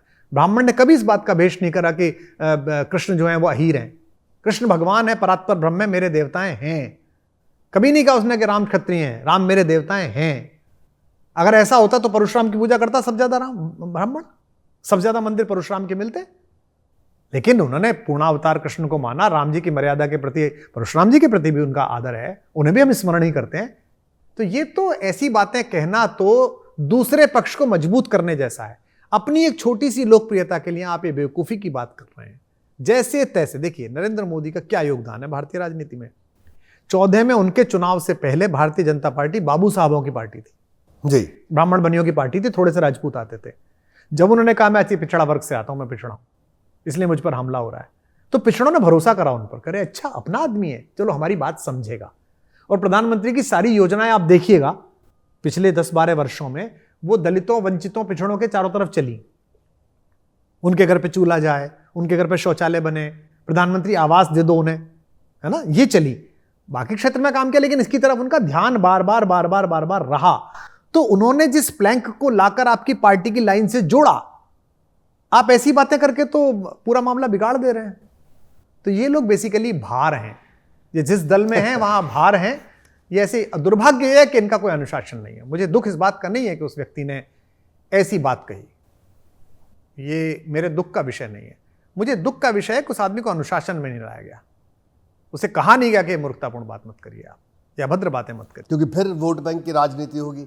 जाहिर सी बात है, यही वजह है। कुमार भाई आप बताइए मुझे, यूजीसी का विवाद सामने आया, यूपी में ठाकुर ब्राह्मण खुल के बात हो रही है, सब एक वर्ग कह रहा है सब ब्राह्मणों पर अत्याचार हो रहे हैं। देखिए ब्राह्मणों का समस्या क्या है कि तो है क्या ये आखिर ब्राह्मण अपीजमेंट की वोट बैंक नहीं है। उसके बारे में माना जा रहा है जाएगा कहां, क्या कर लेगा ये, तो ठीक है। उसकी लीडरशिप जो है वो ऐसी है कि ठीक है जी अब क्या करें, हम हैं बस प्रतीक शास्त्र के रूप में बैठे हुए हैं। तो इसी तरह हिम्मत होगी साक्षी महाराज की बात कहने की। सीता का अपहरण ब्राह्मण ने किया, उप मुख्यमंत्री ब्रजेश पाठक तो छोड़िए, लेकिन सीता का अपहरण ब्राह्मण ने किया, क्या बकवास बात है। सीता का अपहरण साधु के वेश में एक असुर ने किया था। भगवती को अपहरण करके एक असुर ले गया था, विश्रवा का वंशज हो चाहे पुलस्त्य ऋषि का वंशज हो, वो निकृष्ट था, नीच था, उसका वध भगवान ने जाके किया। ये बात हजारों साल से ब्राह्मण ही पढ़ा रहा है, गांव गांव जाके कहानी में सुना रहा है। आप 4 वोट के लिए ऐसी मूर्खतापूर्ण बात कर रहे हैं, तो दुखद है। राजनीति अपना हित देखे, मेरे जैसे आदमी के लिए जो भगवान का गुण स्तवन करता है, और मैं जाति में ज़्यादा भरोसा करता नहीं हूँ, लेकिन फिर भी किसी एक जाति को, किसी भी जाति को टारगेट बनाना प्रशासनिक रूप से, राजकीय रूप से, इसके गंभीर परिणाम केवल पार्टियों को नहीं भुगतने पड़ते, समय को भुगतने पड़ते हैं। बिल्कुल सही कहा, समय को भुगतने पड़ते हैं। मैं अक्सर कहता हूं कि जब आप शादियां करते हैं तो 50 लाख का लहंगा लेते हैं, 1 करोड़ की अंगूठी लेते हैं, 5 करोड़ का होटल करते हैं, लेकिन वह मंत्र पढ़ाने वाला जो पुरोहित है, जो बैठता है वहां, पंडित जो बैठता है, उसके 5100 रुपए देने में आप 5 बार गिनते हैं तब तक कि रंग आ जाए आपका हाथ पे नोट का निकल के। उसका आदर इसलिए मत कीजिए कि वो ये संस्कार करा रहा है, उसका आदर इसलिए कीजिए कि जिस समय विधर्म की आंधियों में 1000 साल आप अपना खानदान बचा रहे थे, कोई अपना व्यापार बचा रहा था, कोई अपनी जागीर बचा रहा था, कोई अपनी महिलाएं बचा रहा था, ये ब्राह्मण और इसका पूर्वज अपने कंठ में मंत्र बचा रहा था ताकि आपके बेटी का विवाह हो सके। इसने हजारों साल मेहनत करके, तपस्या करके, पूरे गांव की भिक्षा के अन्न पर जीवित रहकर इसने स्वयं को इतना तेजस्वी बनाया कि ना आपके महल से इसे मतलब है, ना आपकी तलवार से इसका मतलब है। मुट्ठी भर अन्न अपने काम से पैदा करता है और आप उसको ऐसी बात कह रहे हैं, तो ये थोड़ा सा गलत है। जातियां जो हैं वो भारत की व्यवस्था में जिस तरह का ताना बाना बुनती है, उससे एक समाज बनता है, उससे एक सनातन समाज बनता है। क्षत्रिय हों, वैश्य हों, हमारे हरिजन हों, हमारे कायस्थ बंधु हों, इन सबका अलग अलग योगदान है। आप देखिए क्षत्रियों का योगदान, और इस आज़ादी ने उनके साथ क्या किया है। इस 47 से पहले का क्षत्रिय देखिए, आज का क्षत्रिय देखिए आप। 47 से पहले उसके हाथ में व्यवस्था थी, वो सैन्य बलों में प्रमुख था, वो प्रशासन में प्रमुख था, जागीरें उसके पास थीं। आपने धीमे धीमे कहां पहुंचा दी है बातों को। तो आप ये चिंता अगर करें तो ठीक है कि भाई वो जातियां अपने गौरवशाली परंपरा के अनुसार जो अभीष्ट काम उनका है उसको करते हुए राष्ट्र में कैसे योगदान दें, इस राष्ट्रीय एकता को कैसे प्रबल करें, या आप किसी भी जाति के हों आप करें तो अच्छा है। लेकिन आप अगर किसी भी नेतृत्व में कहीं पर भी बैठे हुए हैं और आप अगर ऐसी बात कहते हैं तो आप केवल अपना हित तो साध रहे हैं, लेकिन आप एक बड़े राष्ट्रीय हित को नुकसान पहुंचा रहे हैं। आगे बढ़ते हैं, राजनीति की बातें हुई, बड़ा अच्छा लगा आपसे बात करके, राजनीति के इन विषयों पर खुलकर आपने मैं करता नहीं हूं, बहुत दिन बाद आपसे की। हाँ, लेकिन अच्छा लगा, आपने बड़े विस्तार से बातें कही। कुमार भाई, स्टैंड अप कॉमेडियंस जो हैं आजकल, जेन जी में बहुत पॉपुलर है, और इनको लेकर आपका क्या कहना है? और खास तौर पर गाली देना नहीं देना, इसको लेकर एक बहस चल रही है। समय रैना का जिक्र करूंगा, रणबीर इलाहाबादी का जिक्र करूंगा, FIR हो गई उनके ऊपर, ठीक है, और धमकियां तक उनको मिलने लगी। लेकिन मेरा सवाल आपसे कुंवर भाई है, क्योंकि आप बड़ी संजीदगी से मुझे लगता है इन तमाम विषयों को देखते हैं और इस देश को समझते हैं, इस प्रदेश को समझते हैं। मैं कई बार ये बात कहता हूं कि साहब, जब हम गांव देहात में जाते हैं, छोटे छोटे कार्यक्रमों में जाते हैं, शादी ब्याह में जाते हैं, वहां पर भी हम देखते हैं। आप बताइए, ये अगर समय रहना जो करता है, इस देश में इतना बड़ा कवि सम्मेलन होता है, वहां क्या होता है? तो सब पर FIR कर दीजिए। दो अलग अलग पक्ष हैं। हमारे यहाँ जब सबसे मांगलिक अवसर होता है विवाह का जी, तो उसमें वेद मंत्रों के साथ पूजा होती है ना, है ना, जी। स्वस्ति वाचन पढ़ा जाता है। पंडित जी पढ़ रहे होंगे, वो कहाँ से आते हैं? वो वेद की परंपरा से आ रहे हैं। हमारी संस्कार विधि वेद से आई है, वैदिक संस्कार विधि है ना। लेकिन उसी शादी में जब बारात चली जाती है गांव में, तो घर भर की सारी महिलाएं मिल के काफी अश्लील गालियां गाती हैं जी। उसे खोड़िया कहते हैं हमारे इलाके में। वो ससुर की एक्टिंग करती हैं, पति की एक्टिंग करती हैं, जेठ की एक्टिंग करती हैं, और काफी गंदे शब्द इस्तेमाल करती हैं। समय रहना वगैरह जो कर रहे हैं, इससे भी ज्यादा। बिल्कुल। पर उसका एक परिसर होता है, उसकी एक ऑडियंस होती है। उसमें कई बार हम जैसे छोटे बच्चे 10-12 साल के चुपचाप घुस जाएं, उन्हें भी चाची ताइयां जो है लठ मार के बाहर भगा देती थी। हम घुसे हैं कि यार कुछ हो रहा है अंदर, चाची ताई बुआ समय हमें नहीं बुला रही हैं। हम चुपचाप कहीं से घुस के किसी खाट वाट के पीछे, किसी ने कही ए बिनका लल्ला बैठो पीछे, ए नास पीटे ना जाएगा यहाँ से, 2 चप्पल मांगी, बाहर भागे, दरवाजा लगा दिया। सो क्या स्टेटमेंट है कि बेटा you are not the audience of this is a catharsis of feeling हम कर रहे हैं। घर की बहू होने के नाते, बेटी होने के नाते, भाभी होने के नाते, जो बोल नहीं पाती वो आज बोल रहे हैं, सब गए हैं बारात में। पर आप इसको चौराहे पे थोड़ी कर सकते हैं। जिस समय फेरा चल रहा है उस समय थोड़ी कर सकते हैं। चौराहे पे समय रहने ने नहीं किया। मैं वही कहने जा रहा हूं। देखिए, नाम तो किसी का कह लेना, जिन बच्चों ने काम किया उन बच्चों के बारे में मैंने तब भी कहा था कि महाकवि कालिदास ने भगवान शंकर और पार्वती जी के प्रेम का वर्णन कर दिया तो उनकी लेखनी अवरुद्ध हो गई थी। माता सरस्वती से पार्वती जी ने कहा, ये कौन है जो माता पिता के शयन कक्ष के वर्णन कर रहा है? उसके बाद कालिदास एक लाइन ना लिख पाए और उनको व्याधि भी हो गई, बीमार भी हो गए। तो इन विषयों से तो सबको बचना चाहिए, चाहे अकेले में बैठे हो चाहे कहीं बैठे हो। रही बात उन पे FIR वगैरह की, मुझे लगता है कि कल्चरल परफॉर्मेंसेस के खिलाफ प्रबंधन होना चाहिए, नियंत्रण नहीं होना चाहिए। बिल्कुल। आप जो इतनी ज्यादा बात कहते हैं कि जला दो, मार दो, गोली मार दो, फला कर दो, ये सब खराब बात है। और मैं दावे के साथ कह सकता हूं, जिन बच्चों के बारे में आप कह रहे हैं, आज से 20 साल बाद ये बच्चे ये बातें बोलते नहीं मिलेंगे आपको। मैं जब कवि सम्मेलन के शुरुआती दौर में था तो मैंने कई ऐसी अनर्गल टिप्पणियां की हैं आज से 20-25 साल पहले, जो मुझे नहीं करनी चाहिए थी। मैं इम्प्रोवाइज हुआ, मैं सोसाइटी के प्रति उत्तरदायी हुआ। उस बड़ी भीड़ में 1 लाख आदमियों में 12-14 कवि होते तो मुझे लगता था मेरी कौन सुन रहा है। तो मैंने अपनी 2 बात कुछ कह दी, किसी क्षेत्र के बारे में कह दिया, किसी जाति के बारे में कुछ कह दिया, किसी व्यक्ति के बारे में कह दिया। वो तो मैं राजनीतिक रूप से प्रासंगिक हो गया तो वो वीडियो सरफेस कर गए कि देखो ये तो ऐसा बोलते थे, और मैंने कहा जी मुझसे गलती हुई थी। आज मैं नहीं कहता। मोटे पतले के बारे में मैं आज नहीं बोल सकता, क्योंकि मेरी बेटियों ने मुझे सिखाया कि बॉडी शेमिंग है, यू शुड नॉट से दिस। मैं वाइफी जोक नहीं सुनाता, पत्नी के जोक। हमारा तो पूरा कार्यक्रम कवि सम्मेलन का पत्नी के जोक पर ही चला। हमारे आदरणीय सुरेंद्र शर्मा जी जो इतने बड़े स्टार बने, वो बीवी के चुटकुलों पे चले। लेकिन अब नई बच्चियां कहती, मेरी बेटी कहती है कि नहीं ये नहीं सुनेंगे हम, और ये नहीं सुनाए जाने चाहिए, तो हम नहीं सुना रहे हैं। पाकिस्तान का जो कॉमेडियन है वो सेना पे नहीं बोल सकता, पॉलिटिक्स पे नहीं बोल सकता, कुछ भी नहीं। वो किस पर बोलता है? वो औरत के चेहरे पे बोलता है, कद्दू जैसा मुंह लेके घूम रही है, ये कितने खरबूजे बांध रखे हैं पेट पे, ये क्या बदतमीजी है। ये इसी बात पर है। आप ध्यान से देखिएगा, कपिल शर्मा का शो शुरुआत में इस सब वेबसाइट पे चल रहा था। आज कपिल शर्मा की कॉमेडी देखिए, क्लीन है। आपको याद है पहले वो बुआ आती थी, बिल्कुल खूब सारी बातें होती थी, लोगों ने उसको समझाया होगा, मुझे नहीं पता, ऑडियंस ने पोल करके कहा होगा। तो ठीक है, उन लोगों ने जो कुछ किया वो गलती की, या उन्हें नहीं करना चाहिए था, या उन्हें ऐसी बात नहीं बोलनी चाहिए। और बहुत सारे कॉमेडियन लड़के लड़कियां मैं देखता हूं जो बहुत ही अश्लील बोलते हैं। सो भाई, जो उनका टिकट लेके सुनने जाता है वो सुने, करे, खत्म करे। आपको नहीं सुनना। इंटरनेट पर पॉर्न भी पड़ी हुई है, और इंटरनेट पर मैं जो रामचरितमानस डेली कह रहा हूं वो भी पड़ी हुई है। सुबह को हजारों लोग रामचरितमानस देखते हैं, और रात को सोते समय भी मुझे बहुत सारे लोग मिलते हैं, हमारी तो रात्रि की नींद से पहले हम आपको 1 घंटा सुनते हैं। ठीक है, आपको नहीं सुनना, आप डिस्कार्ड कर दीजिए, आप बैन कर दीजिए, ब्लॉक कर दीजिए, खत्म कर दीजिए। लेकिन इतना ज्यादा कॉर्नर किसी भी विधा को, किसी भी कला को करना, मुझे लगता है थोड़ा ज्यादा है। ये है तो एक विधा ही है ना कुमार भाई, ये जो स्टैंड अप कॉमेडियन कर रहे हैं, भाई साहब गांव में बारात वगैरह में एक आदमी होता था जो सबसे हंसोड़ होता था, वो 5 लोग उसके चारों तरफ इकट्ठे आते थे, हाँ भाई रामवीर सुनाओ भाई गुरु। हाँ बिल्कुल, हमने देखा है गांव देहात में। गांव में होता था, गांव देहात में हाँ। उसकी वेट चलती थी। हाँ यार रामफल नहीं आया भाई, रामफल आएगा तो वेट। सो ये अपने अपने इलाके के रामफल हैं।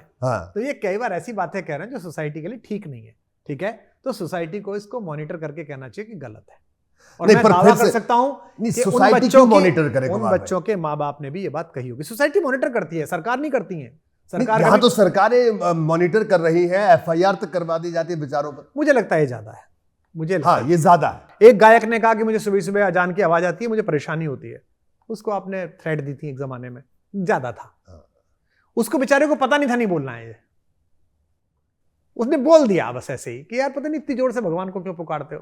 तो लोगों ने कहा मंदिर क्यों नहीं बोल रहा है, तो मस्जिद क्यों बोल रहा है। तब उसकी समझ में आया, अब वो समझ गया कि नहीं बोलना है हमको। तब से आज तक उनका कोई स्टेटमेंट नहीं आया जिन सज्जन से ने हर बात की थी, निकल सत्य था, मन से निकल गया। मतलब हैरानी होती है जब मुकेश खन्ना जी जैसे सीनियर व्यक्ति कहते हैं समय रहने को कि कुत्ते की दुम है, ये तो सीधी हो नहीं सकती। मतलब बड़ी हैरानी होती है, क्योंकि आपकी फैटर्निटी के लोग हैं ये सब लोग कुमार भाई, मैं इसलिए बोल रहा हूं। मैं बार बार ये कहता हूं, इस देश में 9 साल की 10 साल की बच्ची का सामूहिक रेप होता है, इन सो कॉल्ड फतवे देने वालों को किसी को गुस्सा नहीं आता। इनमें से किसी ने उस समय के मुख्यमंत्री, उस समय के डायरेक्टर जनरल पुलिस, उस समय के कलेक्टर, उस समय के एसपी के लिए बारे में बोला कि इसे गधे पे बैठा के जूते मारो? हिम्मत हुई इनकी कहने की? क्यों?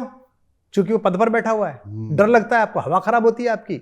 और एक बालक, देखो 2 बातें अलग अलग है। इन दोनों बच्चों ने गलती की है, 10 बार कह वालो मुझसे, आप इनके सामने कह दूं मैं। लेकिन ठीक है यार, उनसे गलती हुई, उन्हें आप मॉनिटर करो, बता दो, कह दो, मुंह पे मिले, हवाई जहाज में मिले, ट्रेन में बोलो कि बहुत गलत बात की तूने, वाहियात बात की तूने, आप बोल दो, उसमें क्या दिक्कत है। लेकिन आप, पुलिस पहुंच रही है, जैसे मेरे घर पहुंच गई थी पंजाब पुलिस सुबह सुबह, मुख्यमंत्री बनते ही तीसरे दिन मैं देख रहा हूं 4 गाड़ियां खड़ी हैं, 40 पुलिस वाले उतरे कि चलो। क्या कर दिया? बोले तुमने जो बयान दिया था उससे पंजाब में शांति भंग हो गई। अच्छा, तुम पे सरकार आ जाएगी, तुम पे पुलिस आ जाएगी, डीजी आएगा, तो तुम ऐसे उठाओगे आदमी को? हैं? वो तो हम थे कि लड़ लिए। लेकिन दूसरा आदमी भयभीत होता है। तो मुझे लगता है सोसाइटी को एक समाज के तौर पर थोड़ा उदार होने की और थोड़ा समझाइश से भरे होने की जरूरत है। मैंने ये स्टेटमेंट जो अभी मैं दे रहा हूं, ये अभी कहीं दे दिया कि ये गलत हो रहा है। उस वीडियो के नीचे जो तथाकथित सोसाइटी रक्षक हैं, संस्कृति रक्षक, उन्होंने मां बहन की गाली बकी है।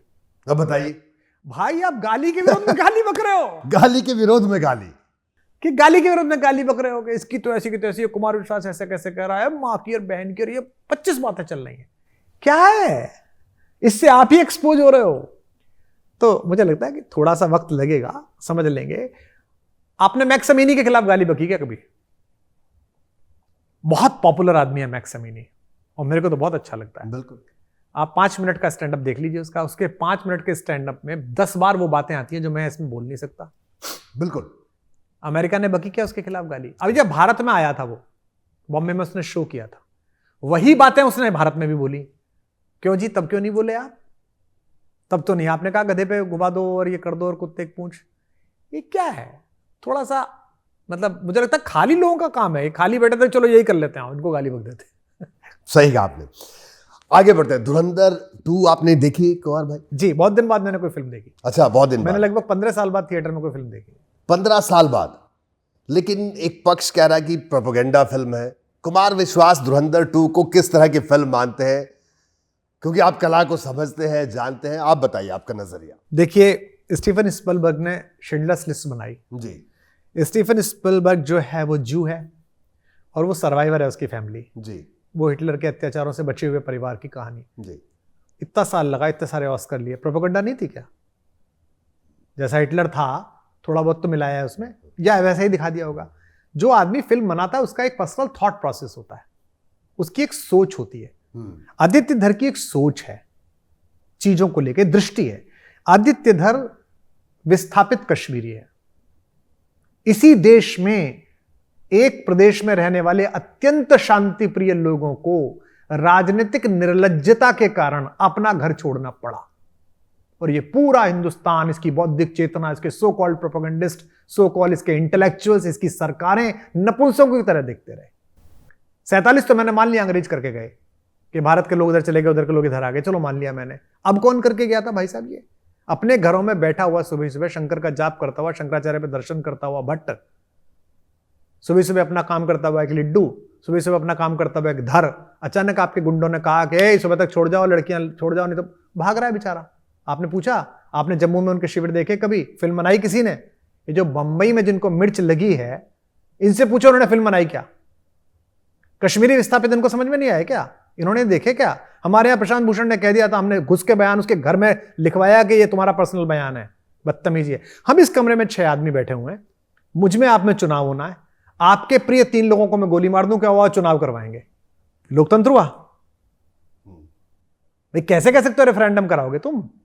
जो रेफरेंडम करने वाले थे बेचारे, उनको तुमने भगा दिया वहां से मार मार के, और बदतमीजियां तुमने उनके साथ करी, सरकारी अधिकारियों को गोली मारी, जज को गोली मारी आपने भरे चौराहे पे आतंक फैलाने के लिए, और अब निर्लज्जों की तरह दिल्ली चुप बैठी रही, जिसकी भी सरकार थी और जिसके भी समर्थन से थी और जो भी लोग थे।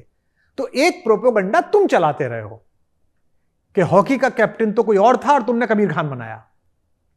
एक प्रोपेगेंडा तुम चलाते रहे हो कि फायर में लेस्बियन औरतें 2 कोई और थी, तुमने नाम उनके पार्वती और सीता रख दिए। एक प्रोपेगेंडा तुम चलाते रहे हो कि कन्हैया लाल जो है वो भगवान की मूर्ति के सामने व्यभिचार के लिए उद्धृत है। एक प्रोपेगेंडा तुम चलाते रहे हो कि तुम्हारे यहां सदा ही नारद एक लंपट चालू आदमी के रूप में तुम दिखाते रहे हो। नारद कौन है जी? नारद भक्ति के पिता हैं, प्रहलाद को भक्ति देने वाले नारद हैं, ध्रुव को भक्ति देने वाले नारद हैं, यहां तक कि जगत जननी पार्वती को यह बताने वाले कि शंकर जी का स्मरण करो तुम्हारा विवाह होगा, ये भी नारद है। और तुमने नारद कौन बताया? हे नारायण नारायण चालू। और तुमने फादर कैसे बनाए? ओ माई चाइल्ड। तुमने सूफी कैसे बनाए? जिनकी दरगाह पे जाकर खोया हुआ प्रेमी मिल जाता है, खोए हुए बेटे मिल जाते हैं। अच्छी बात की, मैं बड़ा प्रसन्न हूं कि तुमने। तो आपने जो बॉलीवुड के स्थापित डायरेक्टर्स और ये तमाम लोग हैं, आप कह रहे हैं कि इन्होंने प्रोपेगेंडा किया? प्रोपेगेंडा किया इन्होंने। अब उसने कर दिया एक प्रोपेगेंडा, क्राफ्ट के साथ किया इस बार लड़के ने, मेहनत के साथ किया है, डिटेलिंग के साथ किया है, तो आपको आग लग गई है। लेकिन उन तमाम डायरेक्टर्स ने भी तो बड़ी बड़ी फिल्में दी कुमार भाई। अच्छा है, हम तो धन्यवाद दे रहे हैं। हवा चलती है तो ऐसी चलती है।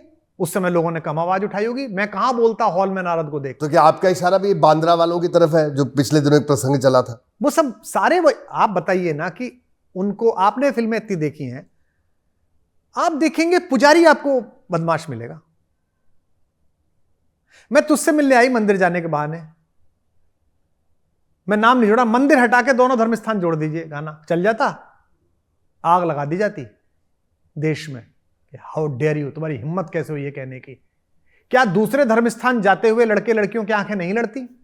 क्या दूसरे धर्म स्थान जाते हुए प्रेम में नहीं पड़ते? आपके यहां मंदिर जाने में हुआ कि लड़की मंदिर नहीं जा रही है भगवान के? मैं तो बड़ा प्रसन्न हूं। कोई लड़की भगवान के द्वार जाते हुए अगर प्रेम कर रही है तो वो भी पूजा कर रही है। तो कुमार विश्वास कह रहे हैं कि मुंबई के जो बड़े बड़े स्थापित डायरेक्टर्स हैं वो लंबे अरसे तक प्रोपेगेंडा चलाते रहे, अब भी चलाते और हैं। आदित्य धर ने जो किया वो प्रोपेगेंडा नहीं है। मैं ये नहीं कह रहा, मैं ये कह रहा हूं अगर आदित्य धर ने प्रोपेगेंडा कर दिया तो पहली बात तो प्रोपेगेंडा किसके खिलाफ किया भाई साहब? तुम्हारे खिलाफ किया, देश के खिलाफ किया, किसी जाति के खिलाफ किया? नहीं, पाकिस्तान के खिलाफ किया। पाकिस्तान में घुस के, जब मैं आपसे बात कर रहा हूं, कल ही हाफिज शहीद का सबसे निकट का आदमी अज्ञात गनमैन्स ने मारा है जी।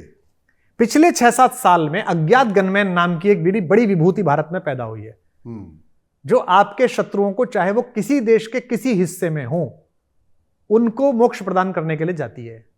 पहले तो नहीं थी भाई साहब ये। अचानक कैसे पाकिस्तान में सैकड़ों अज्ञात बंदूकधारियों को यह प्रेरणा प्राप्त हुई है कि लश्कर के, जैश के, मुजाहिदीनों के जितने भारत के शत्रु हैं उन सबको निपटाना है। अपने कहां से कोई तो कर रहा होगा, कहीं तो कुछ हो रहा होगा। तो भाई साहब उस अज्ञात के पीछे खड़े हुए ज्ञात को धन्यवाद तो दो। मैं आपके चैनल पे उसका नाम नहीं ले सकता, बट जानते तो मैं और आप उसे हैं, परिचित तो हम उस आदमी से हैं। हाँ नहीं, मुझे तो नाम लेने में भी गुरेज है। उस सोच से हम परिचित तो हैं। हाँ, बिल्कुल। उस वैचारिकी से तो मैं उसका समर्थन करूं कि विरोध करूं, मुझे बताओ। हाँ, कहा गया कि अजय डोभाल को दिखाया गया है, ऐसे दिखाया गया है। जिसको मैं तो समर्थन करूंगा ना, अच्छा हो रहा है। मेरे भारत में घुसकर जिस आदमी ने बंबई पर हमला किया, आप ही बंधक रहे, नाक कटी पूरे विश्व में आपकी।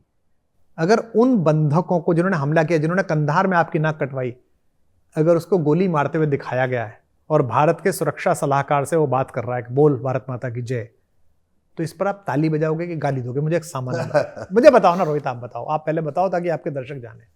ताली बजाओगे कि गाली? हाँ, जाहिर सी बात है, ताली बजाओ भाई साहब। के लड़के ने हमारी इच्छा की बात कह दी। मैं कहता हूं हो रहा है उतने का 10% तो भी बजाओ। अमेरिका क्या कर रहा है? एवरीथिंग इज, फिल्मों को फिल्मों की तरह देखिए।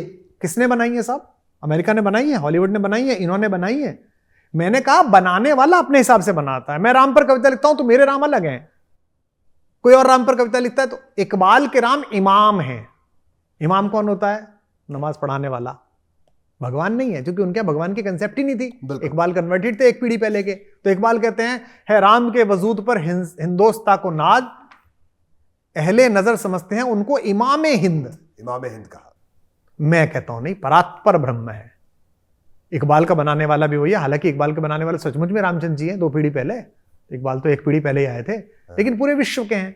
तो अगर आदित्य धर ने प्रोपोगंडा किया है तो भाई साहब पाकिस्तान के खिलाफ किया है। आप हिंदुस्तान के रहने वाले ताली बजाइए। उसका खिलाफ लियारी में अगर उसके खिलाफ आंदोलन होता है और लियारी वाले कहते हैं प्रोपोगंडा है ना, नबील कबूल कह रहा है, तो मैं खुश हूं भाई, चलो हाँ, उनका बनता है। चौधरी असलम की बेवा कह रही है कि साहब ये प्रोपोगंडा है मेरे पति के खिलाफ, बनता है। भाई तुम क्यों रो रहे हो? इससे पता चलता है कि तुम्हारा प्रोपोगंडा जो तुम करते रहे थे बंबई वालों, वो किसके खिलाफ था और क्या करते थे तुम।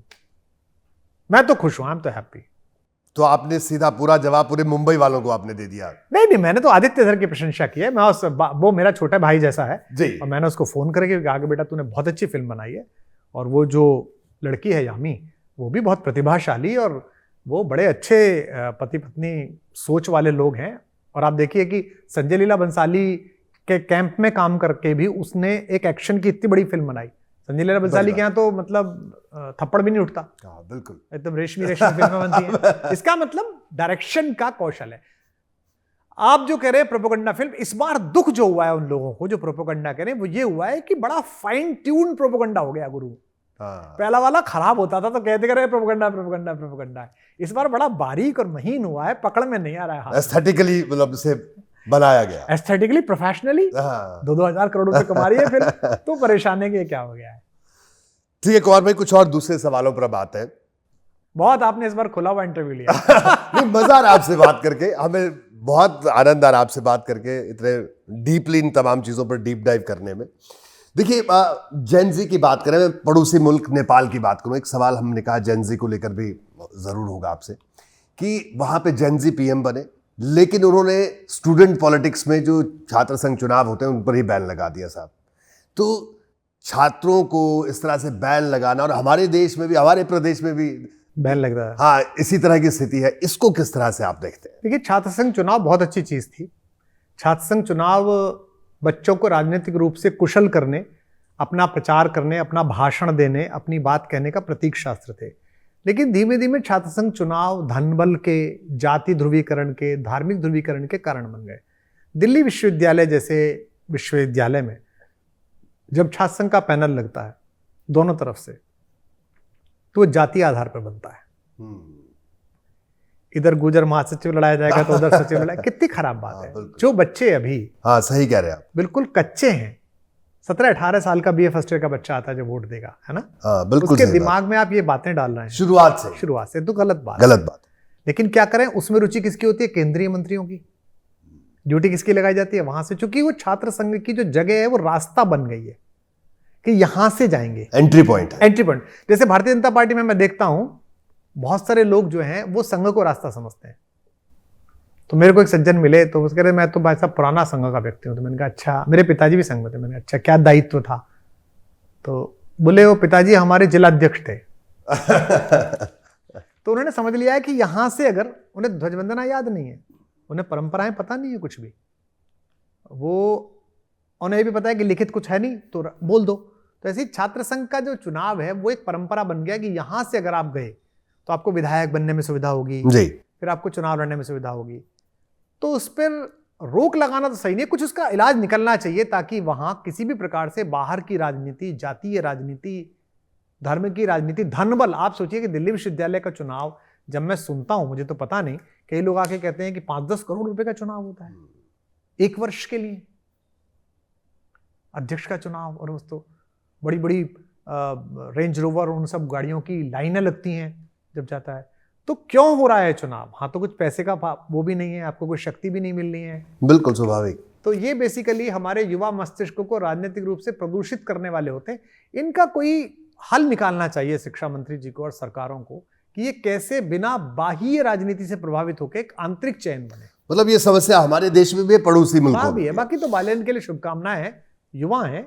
हम आशा करते हैं कि वो भारत के सबसे प्यारे पड़ोसी और भारत के सांस्कृतिक रूप से सबसे निकट पड़ोसी हैं वो हमारे। जी। नेपाल ऐसा यशस्वी देश है कि वो किसी प्रकार की आंधी में नहीं झुका। हम अड़ोस पड़ोस के सब झुके हैं। किसी भी प्रकार के आक्रमण में हम पराधीन हुए हैं, नेपाल कभी पराधीन नहीं हुआ। और नेपाल हमारे लिए इसलिए महत्वपूर्ण है कि हमारी माएँ वहाँ से आई हैं। मैं तो जब भी नेपाल जाता हूँ तो कहता हूँ कि मैं मामा के घर आया हूँ, नाना के घर आया हूँ, माइक से कहता हूँ। हमारे तो भगवान नाम का विवाह ना होता, हमारे तो भगवान शंकर का विवाह ना होता अगर वहाँ से माता पार्वती और माता जानकी ना आती।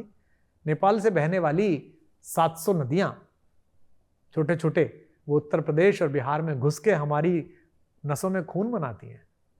तो हमारा तो नेपाल से संबंध खून पानी का संबंध है। ऐसे में नेपाल में एक युवा शासक आया है।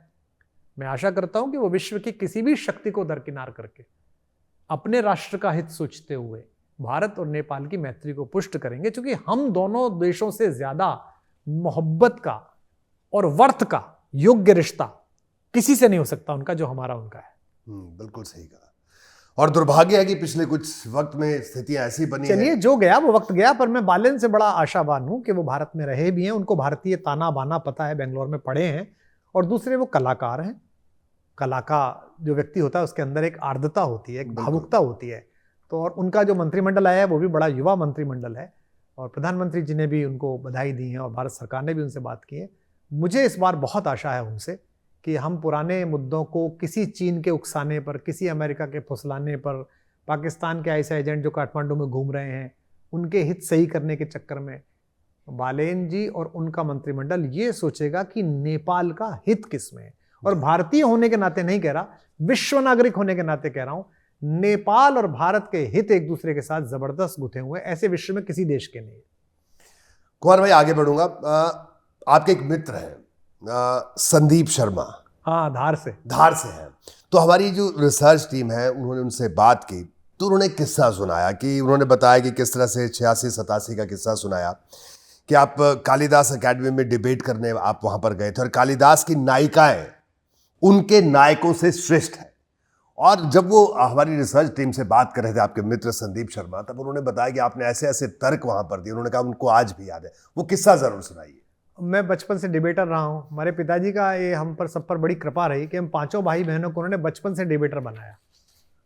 तो सबको जाना कि आप भाषण प्रतियोगिता में बोल के आइए, आप डिबेट में बोल के आइए। तो जब मैं ग्रेजुएशन में था तो एक देश का बड़ा समारोह होता है, कालिदास समारोह। अब तो मैं बहुत दिन से नहीं गया हूँ वहाँ। तो वहाँ हम, मेरे से बड़े वाले भाई डॉक्टर संजीव शर्मा जो कुलपति रहे हैं, वो पहले जाके वहाँ जीत चुके थे। तो उस साल अवसर आया, तो मैं था उस समय जी। तो एक विषय आया, नायके बिहोतिरुच्यन्ते कालिदासस्य नायिका। नायकों से भी अधिक ऊंची हैं कालिदास की नायिकाएं। तो उसके लिए मैं बोलने के लिए गया था। तो श्रीनिवास रथ साहब और आदरणीय स्वर्गीय कमला रत्नम जी, ये लोग जज थे। तो संदीप उसमें सुनने आए थे। बाद में जब वो कवि सम्मेलनों में मिले, संदीप शर्मा हास्य कवि हैं, तो उन्होंने मुझे बताया कि भाई साहब, आप जब बोलने आए थे और आपने धोती पहन रखी थी और मैंने आपको सुना था बोलते हुए वहाँ संभाषण देते हुए, तो मैं उसमें था। तो डिबेट्स तो लगभग ग्रेजुएशन पोस्ट ग्रेजुएशन के पहले साल तक लगातार बोली। और उसका फ़ायदा जो पब्लिक स्पीकिंग में जो तर्क शक्ति आई अपनी बात को कहने की, क्योंकि उसमें आपको 5 मिनट मिलते हैं केवल। हाँ, बिल्कुल। घंटे भर नहीं बोल सकते जी। तो हमारे यहाँ कहा जाता है कि वाग्मी कौन आदमी है, अच्छा व्यक्ति कौन है बोलने में। तो शास्त्र कहता है मितम च सारम च इति च वाग्मिता। थोड़ा बोलो लेकिन सार बोलो। एक जुमला बोला, खेल खत्म। तो ये जो आपने शुरू में एक सवाल किया कि आप बोलते हो और विवाद हो जाता है, वायरल हो जाती है बात। हर महीने एक ना एक स्टेटमेंट वायरल होता है। और वो इसलिए नहीं बोला जाता कि वायरल करना है, वो इसलिए होता है कि इतने सारे मुद्दे को एक लाइन में समेट के आप बोल देते हैं। और फिर वो जैसे अमेरिका पे बोल दिया कि भाई भूरे बाल वाले फूफा के इस बार सलाहकार ठीक नहीं है, उन्होंने भारत के बारे में गलत सलाह दी है, नया भारत है झुकेगा नहीं। वही हुआ बाद में, इतना संघर्ष हुआ हमारे टाइम में। बिल्कुल। तो वो वायरल हो गया। एक और बात, आपके जीवन पर ओशो और उनके साहित्य का गहरा असर है। बीते कुछ सालों में नई पीढ़ी के बीच, अगर हम जेन ज़ी की अगर हम बात करें, कि ओशो को लेकर एक फैसिनेशन जगी है। तो आप मतलब इसको किस तरह से देखते हैं? ये डिबेटेबल भी रहे ओशो, विवादों में भी रहे ओशो, लेकिन उसके बावजूद आप अपने ऊपर उनका असर किस तरह से देखते हैं, और नई पीढ़ी के लिए आप क्या कहेंगे, जेनजी के लिए, जो ओशो के विचारों को जानती है, समझना चाहती है? 3 प्रश्न हो गए। पहला प्रश्न हो गया कि ओशो इन दोनों प्रासंगिक हुए ज़्यादा। जी। तो जैसे एक अंग्रेजी में एक मुहावरा है, Caesar dead is more powerful than Caesar live. जब ओशो थे जीवन में और मैं शुरू में उन्हें पढ़ रहा था, तो मैं सदा कहता था कि आदमी जब चला जाएगा तो बहुत शक्तिशाली होगा। और मुझे याद है एक पुस्तक मेलों में ओशो की पुस्तकों की जो दुकान थी, जो स्टॉल लगती थी, वो छोटी सी लगती थी उस जमाने में, और उस पर कुछ ही लोग जाते थे जो तेजस्वी थे, जो शक्तिशाली थे, जो कहते थे मैं ओशो पढ़ रहा हूँ, वरना बचते थे। आज पुस्तक मेले में सबसे बड़ा जो बिक्री हो रही होती है, सब ज़्यादा जनता हो रही है, वो ओशो के यहाँ होती है, क्योंकि ओशो आपको चुनौतीपूर्ण मरुभूमियों में ले जाते हैं। ओशो एडवेंचर है एक्चुअली स्पिरिचुअलिटी का। ओशो राजमार्ग नहीं है कि आपको गाड़ी में बैठा दिया, टेस्ला चल रही है ऑटो पायलट मोड पे, आपको सिर्फ बैठ के मजे लेने हैं। ओशो आपको रेगिस्तान में हाथ पकड़ के ले जाते हैं, छोड़ के चले जाते हैं कि अब निकल के दिखा। तो वो जो खोज में आनंद है कि कहाँ से निकलूं, क्या करूं, हाय राम बच गया, ओहो या फंस गया, वो जो एक्सरसाइज है मस्तिष्क की और बुद्धि की और मन की, वो ओशो कराते हैं। तो मेरा तो ओशो से परिचय हो गया था 11वीं 12वीं में। अच्छा, 11वीं 12वीं। हाँ, तब वो श्री रजनीश थे, तब वो ना ओशो थे ना भगवान थे। और दिल्ली के एक प्रकाशन से उनकी 1 रुपए की किताब छपती थी, मुझे आज भी याद है। 1 रुपए की? 1 रुपए की किताब छपती थी, मैं मृत्यु सिखाता हूँ, ये सब। तो मुझे इस रास्ते पर लाने में जो प्रेरणाएं मिली, उनमें ओशो भी हैं। क्योंकि ओशो की पुस्तक मृत्यु सिखाता हूँ में एक पंक्ति लिखी हुई थी, और उसमें लिखा हुआ था कि अपने अंदर से जो आवाज आ रही है उसके विपरीत मत जाओ, क्योंकि वो ईश्वर की आवाज है, और ईश्वर के विपरीत जाकर कोई बचता नहीं है। तो मैंने जो जो बड़े निर्णय लिए जीवन में, प्रेम का लिया, नौकरी छोड़ने का लिया, आंदोलन के टाइम लिया, जब पार्टी में आंतरिक रिफ्ट चली, तब मुझे क्या कहना चाहिए? क्या मुझे सेना के साथ खड़ा होना चाहिए, या मुझे सेना से सबूत मांगने चाहिए सरकार को, केंद्र सरकार को कटघरे में डालने के लिए? तो मैंने कहा नहीं, केंद्र से अलग लड़ लेंगे, लेकिन सेना के शौर्य पे सवाल नहीं उठाएंगे। तो लड़ाई हो गई कि यार मैं कुछ और कह रहा हूँ, तू कुछ और कह रहा है, ऐसे कैसे चलेगा? तू तो लोकप्रिय बनना चाह रहा है। मैं लोकप्रिय नहीं बनना चाह रहा था, मैं अंदर की आवाज सुन रहा था। तो ओशो ने ये सिखाया। ओशो कोई टेक्स्ट बुक नहीं है कि आप उन्हें पढ़ते पढ़ते चले। ओशो ये दावा करते भी नहीं है, इसलिए ओशो गुरु के रूप में उतने लोकप्रिय नहीं हुए। आपको ओशो के संन्यास्त बहुत लोग नहीं दिखेंगे। हाँ, बिल्कुल। लेकिन कुछ लोग बोलते हुए आपको दिखेंगे। मुझे सैकड़ों लोग मिले जिन्होंने मुझसे आके कहा कि आपको ओशो ने छुआ है क्या, ओशो के आसपास आप गए हैं? मैंने कहा आपको क्यों लगा? आपकी बातों से लगा। अच्छा।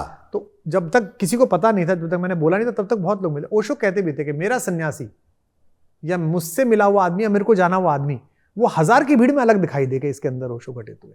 ओशो आपको खुले सवालों की तरफ छोड़ के निकल लेते हैं, वो अपने मार्ग को अंतिम नहीं बताते।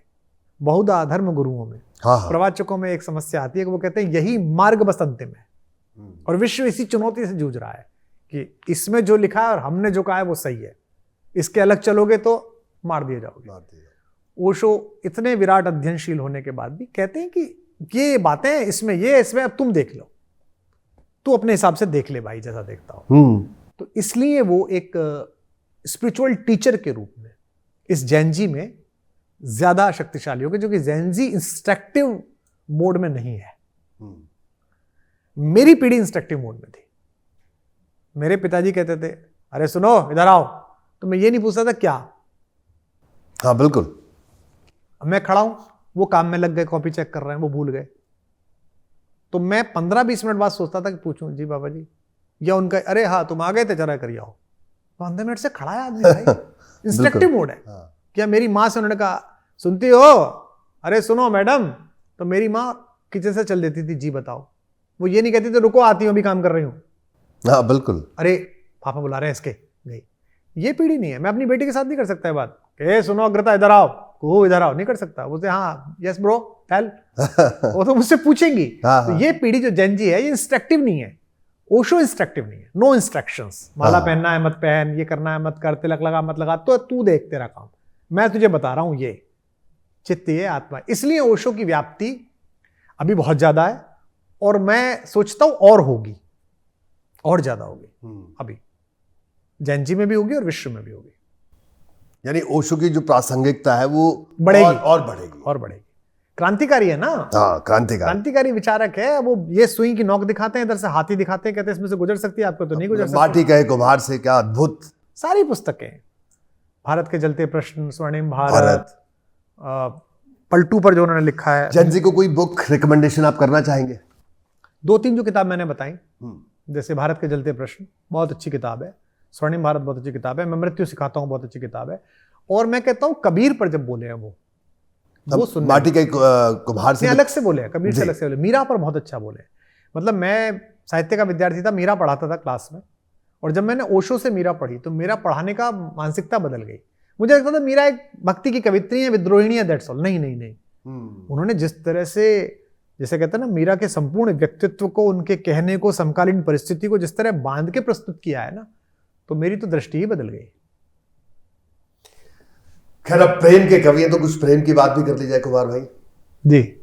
तो आपने तो मतलब लव लेटर लिखना, लोग लिखते हैं लव लेटर, लेकिन आपने तो अखबार में छपवा दिए। हाँ, हमारे समय में प्रेम पत्र लिखे जाते थे, और बाद में मेरी कविताएं प्रेम पत्रों में बहुत प्रयोग हुई। आजकल मैसेज में प्रयोग होती हैं प्रेम की कविताएं।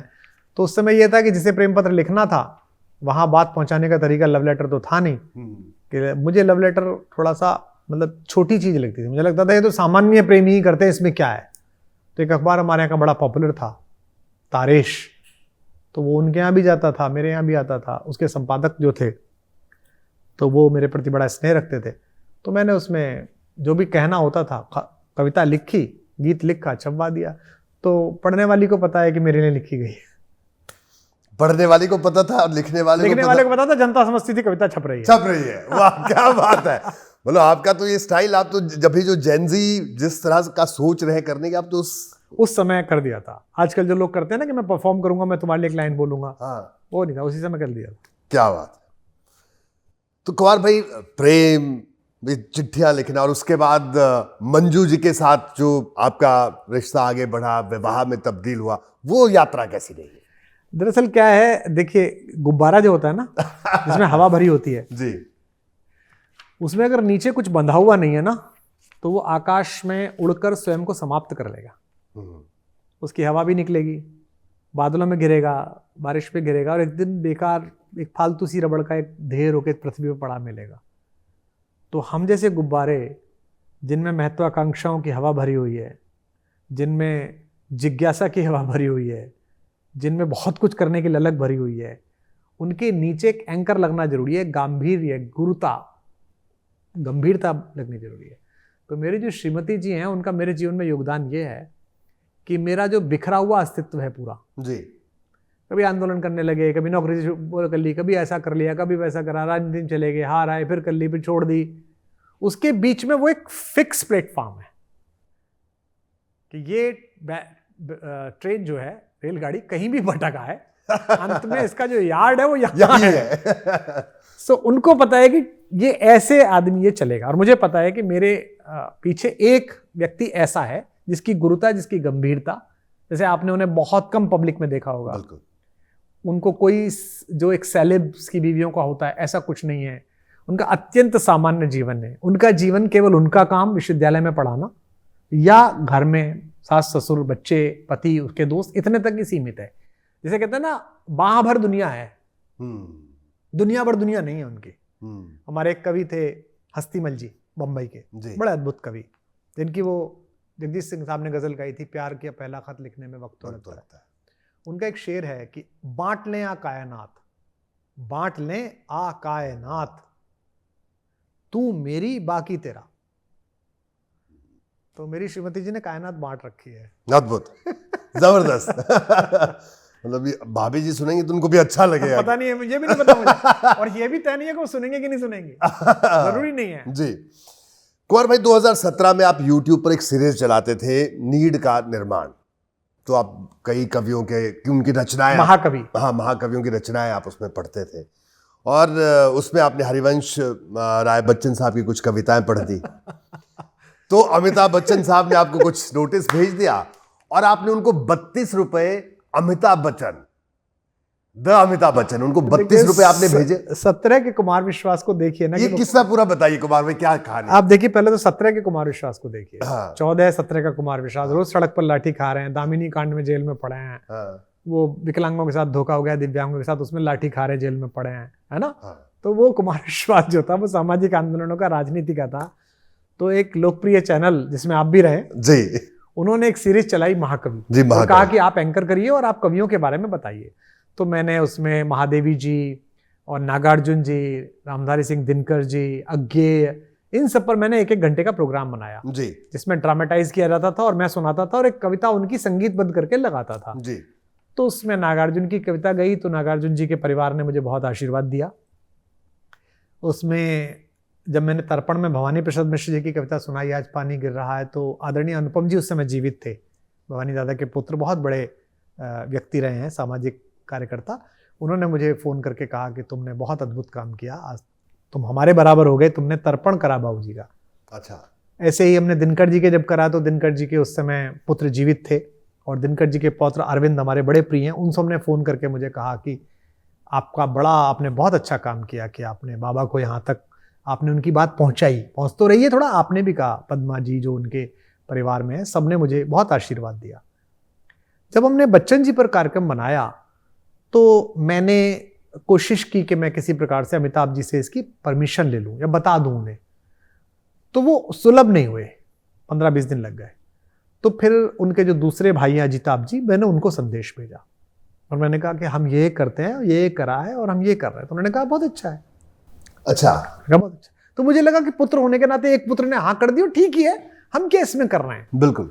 तो हमने वो 10-12 गाने तैयार करे। उनमें से पहला गाना हमने नीड का निर्माण फिर लोड कर दिया।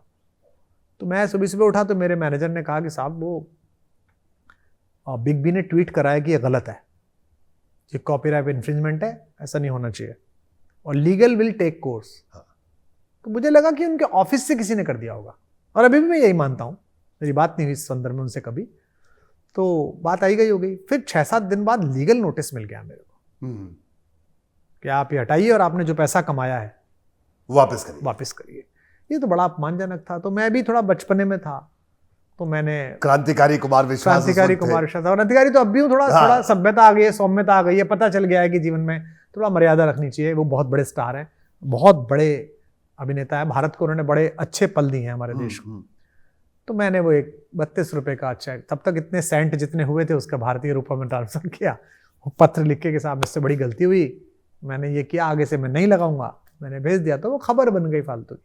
कालांतर में तो मेरी उससे बात भी हुई और उनका बड़ा मतलब स्नेह भरा उसके बाद बात भी हुई और सब। हाँ, संवाद उनसे ठीक ठाक है, लेकिन बट इस 32 रुपए के बारे में कोई बात नहीं हुई। नहीं 32 रुपए के बारे में बात नहीं। फिर मैंने वो 10 के 10 ट्रैक कभी सुनाए भी नहीं, किसी को चढ़ाए भी नहीं, मैंने वो बना के मेरे पास रखे हुए हैं जी। जो उनके 10 ट्रैक थे वो बहुत ही अद्भुत बने, बहुत ही अद्भुत। मतलब इसलिए खड़ा रहा कि तुम मुझे पुकार लो, बहुत अच्छे अच्छे गीत उनके बनाए थे मैंने। पर फिर मैंने सोचा कि अब जब इतनी इसमें बदमजगी आ गई तो छोड़ देते हैं इस बात को। 32 रुपए में ही बात निपट जाए तो अच्छा है। नहीं मतलब हाँ, उस समय थोड़ा सा मुझे बुरा लगा कि यार मैं तो इतना अच्छा काम कर रहा हूँ, मैं तो मतलब तर्पण कर रहा हूँ। स्वाभाविक है। और तर्पण भी क्यों बना मैं आपको बताऊं, पहली बार मैं किसी को बता रहा हूँ कि मेरी माँ जो है वो बड़ी धार्मिक है जी, बहुत ज़्यादा, पूजा पाठ, साधु संतों की सेवा। मैं किसी साधु के यहाँ कार्यक्रम में जाऊँ तो पहला सवाल ये पूछती है, पैसे तो ना लिए?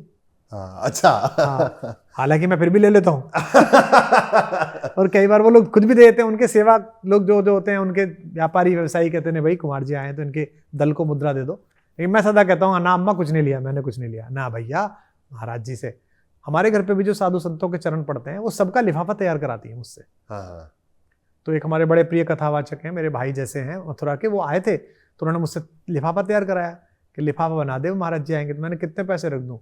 रख दे ठीक से। मैंने कहा बता दो। तो उन्होंने बहुत बड़ा सोच के कहा 21,000 रुपये रख दे। जो मैंने कहा इतने बड़े हैं वो, 21,000 रुपये क्या ज्यादा रखवा? ना 21 रख दे। मैंने 21 का लिफाफा ना दे दिया। वो माँ से मिलने गए तो माँ ने उनको बहुत आशीर्वाद दिया कि मैं आपको सुनती हूँ टीवी पे, आस्था पे, संस्कार पे, और फला बात आपने अच्छी बताई, और कुंभ में भी मैं सुन के आई थी। और उन्होंने उनके लिए एक शॉल तो उन्होंने पहन लिया बेचारों ने भव्यता से, और पैर छुए माँ के, और फिर वो लिफाफा दिया। तो वो मना करने लगे कि अरे माँ क्या बात करती है, तेरे बेटे बहुत कमाते हैं, मैं बहुत पैसा है मेरे पास, चिंता मत कर, ये है। तो मैंने कहा महाराज जी रख लो, ये पीछा छोड़ेंगे नहीं। क्योंकि इनको लगता है साधु के, संत के, कथावाचक के चरण घर पे गृहस्थ के पड़े हैं तो वो उसका सम्मान होना चाहिए। मेरे साथ भी यही है। हमारे बहुत सारे आदरणीय ऐसे धर्मगुरु हैं जिनके साथ मेरा बड़ा आत्मीय संबंध है, मतलब अच्छे से। लेकिन जब भी वो घर पर आते हैं तो मैं बाकायदा उनके पद प्रक्षालन करता हूँ, बाकायदा उन्हें जो भी गृहस्थ की दक्षिणा होती है ऐसे, तो वो थोड़ी सी मन में बात उस समय लग गई बुरी और उसकी रिएक्शन निकल गई, बस इतना प्रसंग था, आगे तो सब ठीक ही हुआ। ठीक है कुमार भाई, इस नई जनरेशन में, नई पीढ़ी में कौन से कवि आपको पसंद है, जिनको आप फॉलो भी करते हैं, आपको पसंद है, क्या कहेंगे इसमें? हम क्या है, आपने मुझे ध्यान से, अगर आपकी टीम ने देखा होगा तो मैं पिछले कुछ वर्षों से क्या करता हूँ, हर साल 2-3 कवियों को प्रमोट करके उन्हें स्टेज देते हैं। इस बीच हमने एक अलग फिर चीज चलाई, इसका नाम था कविशाला। जी, कविशाला जी। हाँ, तो हमने जो केवीशाला चलाई, इसको केवीशाला भी बोलते हैं कुछ लोग, केवीशाला बोलते हैं। तो केवीशाला में हमने क्या किया कि देश भर के साल भर जो बच्चों के वीडियो मिले, किसी की चर्चा मिली, उस पर रिसर्च टीम लगाई। ठीक है। और उसमें 20-25 बच्चों को जिनके पास मंच नहीं है, अभी अच्छा मंच नहीं है, उनकी प्रतिभा के योग्य नहीं है, उन्हें हम बुलाते हैं किराया देके और फिर उनके कपड़े बनवाते हैं और उनकी ट्रेनिंग कराते हैं। कविता की तो ट्रेनिंग हो नहीं सकती, कविता की प्रस्तुति की ट्रेनिंग, कि आपके यहाँ जरा ये छंद दोष था, अगर आप इसे ऐसे गा लोगे तो ठीक है। तो संगीत के लोग बुलाते हैं, अच्छा, सोशल मीडिया के ट्रेनर्स बुलाते हैं, स्टाइलिस्ट बुलाते हैं, टचअप आर्टिस्ट बुलाते हैं, ताकि लड़कियों को लड़कों को बता सके जब आप कैमरा फेस करेंगे तो चेहरे पे क्या लगाएं, जनता में जाएं तो क्या लगाएं, कलर स्कीम कौन सी पहने। तो 7 दिन फिर मैं ट्रेनिंग करता हूँ, सुबह हर शाम, साल आप करते हैं? हर साल सुबह शाम, सुबह 6 बजे से मैं उनके साथ लगता हूँ, रात 10 बजे तक। सिर्फ खाने के लिए वो अलग होते हैं। हाँ। इसी कविता को दोबारा पढ़ के सुनाओ, यहाँ रुको, यहाँ यति लो, यहाँ सांस लो। अब माइक को कैसे ट्रीट करना है, आपने माइक पे बोलते हुए पीछे की मुंह उतर के कुछ कहा तो आधा वाक्य तो चला गया, तो कैसे कैसे ट्रीट करना है, इसके लिए हम थोड़ी सी उनके साथ मेहनत करते हैं। फिर मैं उन्हें अपने साथ मंच देता हूँ, जो मेरे कवि सम्मेलन होते हैं उनमें मैं लेके जाता हूँ, 1-1, 2-2, तो वहां से उनको थोड़ी सी लोकप्रियता, थोड़ी सी लोक दृष्टि मिल जाती है। लोग देखने लगते हैं, अरे तो कुमार शाह साहब ये कौन आई लड़की, ये कौन लड़का आया। फिर उनका एक अलग मार्केट खड़ा हो जाता है, तो वो क्या है, आत्मनिर्भर हो जाते हैं आर्थिक रूप से। जो बच्चा 5,000 रुपए, कितने लोग तैयार कर दिए कुमार भाई अब तक? अभी तक तो 30-40 लोग हो गए, और वो अच्छा नाम है उनका, मतलब वो लाख रुपया ले रहे हैं। अच्छा, हाँ, अरे वो बड़ा अच्छा काम कर रहे हैं, और उसमें छोटी छोटी सक्सेस स्टोरी बहुत अच्छी है। उनमें एक बच्चा है जो नोएडा के एक रेस्टोरेंट में वेटर था। अच्छा, वेटर नोएडा के रेस्टोरेंट? हाँ, अनुसूचित जाति का बच्चा है, बिहार से। उसका किसी ने मुझे वीडियो भेजा था, मैंने कहा तो इतना अच्छा है। वो हालांकि थोड़ी थोड़ी गोष्ठियों में जा रहा था, उसको बुलाया, फिर उसको थोड़ा क्राफ्ट किया, समझाया, बेटा यहाँ ये कर लो, जितना मेरे पर अनुभव है। तो उसमें छंद का आचार्य एक कवि बुलाते हैं कोई, उसमें व्यंग के पेच रखने वाले, पंच रखने वाले 2 कवि बुलाते हैं, उसमें ठाके वाला बुलाते हैं, उसमें संगीत के हमारे अध्यापिका आते हैं 2-3, 7 दिन साथ ही रहते हैं, जो कहते हैं आप गा सकते हैं, ये सा पकड़िए, आप करिए आलाप, घर जाके होमवर्क करिए, और उसके बाद उनका ग्रुप बनाकर फिर उसमें भी ट्रेनिंग चलती रहती है। बहुत ऐसे करके, और इस साल भी फिर ये होने वाला है। तो 30-40 आपके पास भी अगर ऐसे नाम आए, कुछ आए, तो आप उनको भी भेज सकते हैं। उनमें सारा खर्चा, खाना वाना, खिलाना, रखना, कपड़े, जूते सब देकर उन्हें विदा करना, और एक मानदेय भी देना। अच्छा, मानदेय भी देते हैं लास्ट में, और लास्ट में उन्हें तैयार करके उस नगर के 100 सुधी श्रोताओं के सामने कविता पढ़वाते हैं। अभी तक पढ़ाया था, अब ये प्रैक्टिकल करते हैं। वंडरफुल। तो हम जब आए थे तो दुर्योग से, या हो सकता है मेरी अभद्रताएं रही हूं, या मेरा कोई खराब व्यवहार रहा हो, कि तत्कालीन जो कविता के मानक पुरुष थे उन्होंने मेरा साथ नहीं दिया था, बल्कि विरोध किया था। देश के लगभग 32 कवियों ने लिख के प्रस्ताव सारे संयोजकों को भेजा था कि कुमार विश्वास आएगा तो हम नहीं आएंगे। भाई वो तो ठीक ही रहे होंगे, मेरे से कुछ गलती हो गई होगी, मुझे पता नहीं। बाद में तो वो सब आ गए बेचारे, बाद में तो सब साथ पढ़ने गलती क्या गलती थी कुमार? अब पता नहीं उनको क्या मुझसे बुरा लगा, उन्होंने कहा नहीं इसके साथ नहीं पढ़ेंगे, या तो मैं लोकप्रियता ज्यादा मिल रहा था, स्वाभाविक जो भी बात हुई होगी। मतलब मैं तो कोई अश्लील बात नहीं पढ़ रहा था, सांप्रदायिक बात नहीं पढ़ रहा था, पढ़ा लिखा भी था, कवि सम्मेलन को इम्प्रोवाइज भी कर रहा था, लेकिन कोई बात थी, मुझे उनके प्रति अब कोई विद्वेष नहीं है। कुमार भाई, बात करते हैं अपने अपने राम की। आपने राम कथा को, मतलब जिसे कहा जाए कि मॉडर्न कॉन्सेप्ट से जोड़ दिया, और इतनी प्रचलित अब वो है। मैं देखता हूँ, आपकी रिकॉर्डिंग्स देखता हूँ, मैंने आपकी राम कथाएं भी देखी हैं। तो कहाँ से आपको ये कॉन्सेप्ट आपके दिमाग में आया कि राम को इस तरीके से भी जनमानस के, इस बदलते दौर में जनमानस के बीच ले जाया जाए? आवश्यकता आविष्कार की जननी है। आवश्यकता पैदा हुई मेरी बेटी को बताने के लिए कि राम वो नहीं है जो तुम सोचती हो। अच्छा, राम ने सीता निर्वासन नहीं किया, राम से नाराज होने की जरूरत नहीं है। तो उसको कन्विंस करने के लिए मैंने उसे बताया, उसकी सहेलियों को बताया। फिर मुझे लगा तो मेरी बेटी है, समझ जाएगी, दूसरों के कैसे समझेंगे। फिर 1 प्रोग्राम किया, फिर 2 प्रोग्राम किए। अब जो आप कहते हो कंटेम्प्ररी एक्सप्लेनेशंस, धर्म और विशेष रूप से भारत का धर्म, मैं इसे हिंदू का धर्म नहीं कहता, ये भारत का धर्म है। सनातन परंपरा भारत की परंपरा है, और केवल भारत नहीं, भारतीय उपमहाद्वीप की परंपरा है, जिसमें कंधार तक गांधार से आने वाली मेरी मां गांधारी का प्रदेश भी है, जिसमें पाणिनि और याश जो आए थे अफगानिस्तान से, जो आचार्य थे व्याकरण के, उनका प्रदेश भी है, जिनमें भद्रशाल भी है जो अब बांग्लादेश में जाके बोरीशिल्ला हो गया है। मैं इसको महाभारत का एक पूरा विस्तार मानता हूं। सीमाएं होती रहती हैं, अलग अलग कालखंडों में सीमाएं बनती घटती रहती हैं, और वो तो आपके पौरुष पर निर्भर होती है। सीमा मानचित्र पे नहीं खिंचती, सीमा भुजा में खिंचती है। जिसकी भुजा में शक्ति होती है वो सीमा बदल देता है। तो भारत में कभी कोई ऐसी स्थिति आएगी तो सीमाएं बदल जाएंगी, पुनः भारत हो जाएगा। तो आवश्यकता, भारतीय धर्म की सबसे बड़ी बात क्या है कि वो बहती हुई नदी है, वो सड़ा हुआ जोहड़ का पानी नहीं है। उसमें ये नहीं है कि ये कह दिया गया तो ये फाइनल है, अब कोई कंटेम्परेरी नहीं चलेगा। भारत में ऐसा नहीं है। भारत में धर्म की जो तात्कालिक व्याख्याएं वो सदा होती रही हैं। जैसे आपके सामने एक चीज आई एआई, तो आपके घर का जो बच्चा है, आपका जो बेटा है, आपकी जो बेटी है, वो सोच सकती है कि मैं रामकथा क्यों सुनूं, एआई पढ़ रही हूं मैं। तो उसको बताना पड़ेगा कि बेटा एआई के बारे में सबसे पहली कंसेप्शनल क्लियरिटी रामकथा में ही आई है। रावण मायावी है, एआई को अपनी लस्ट के लिए इस्तेमाल कर रहा है, और राम मायापति हैं, एआई को जगत के कल्याण के लिए इस्तेमाल कर रहे हैं। तो अगर एआई को अपनी लस्ट के लिए इस्तेमाल करेगा तो तू रावण है, मरेगा, और तूने एआई को दुनिया के मंगल के लिए इस्तेमाल करेगा तो तू राम है, मायापति है। खर और दूषण एआई है, क्योंकि दोनों की 5-5 हजार की जो वो है जनता है जिसको लेके आए हैं, उसको प्रोग्रामिंग क्या दी गई है? उसको प्रोग्रामिंग दी गई है कि राम और लक्ष्मण जैसे जो लोग दिखे इन्हें मारो एक दूसरे में। तो भगवान ने उनकी कोडिंग बदल दी, उन्हें एक दूसरे के चेहरे में राम दिखने लगे, एक दूसरे को मार दिया। This is AI. रावण ने खुद को कन्वर्ट करा है ना, एक साधु में, ये एआई है। मारीच नहीं है फिर भी हिरन लग रहा है, ये एआई है। भाई एआई उड़ा रही है ना आपको। एआई की 25 रील आ रही है कि कार से आदमी निकला और चीता खींच के ले गया। हाँ, बिल्कुल। तो कोई चीता खींच के नहीं ले जा रहा। हाँ, सबको पता है। हाँ, एआई चला रही है। तो रोज जो दिख रहा है मारीच के सोने का हिरन है, वो है नहीं, वो एआई है। रिवर्स टाइमिंग, अहिल्या क्या है? साइंटिस्ट है अपने वक्त की बहुत बड़ी। अनसुईया क्या है? साइंटिस्ट है बहुत बड़ी। अनसुईया के द्वार पे तीनों देवता पहुंचे हैं सौंदर्य से अभिभूत, और कहते हैं कि दूध पिला दो। इतने बड़े बड़े हो तुम। वो इतनी विदुषी महिला है, वो कहती हैं हाँ पिलाती हूँ। भी बिठाती है टाइम मशीन पे तीनों को, और तीनों की जो सोच है, शरीर वही है, तीनों की सोच को बच्चा बना देती है। वो उन्हें मां दिखने लगती है उसमें। और फिर जब उन तीनों की पत्नी आती है कि गलती हो गई, इनसे मुक्त कर दो, फिर उन्हें बड़ा बना देती है। टाइम मशीन है, बना ली है। तो जब तक आप ये नहीं जटायु क्या है? हमने कहानी क्या सुनी रोहित जी? हमने कहानी सुनी कि जटायु आकाश में उड़ रहा था, उसने अपहरण करते हुए रावण को ले जाते हुए देखा, उसने रावण को चेतावनी देकर लड़ाई की, उसका पंख टूट गया, है ना। Now come to the time. Akbar कह रहा हूं, रावण जो है वो एयरफोर्स 1 में जा रहा है, क्योंकि युग का हर रावण एयरफोर्स 1 में चलता है।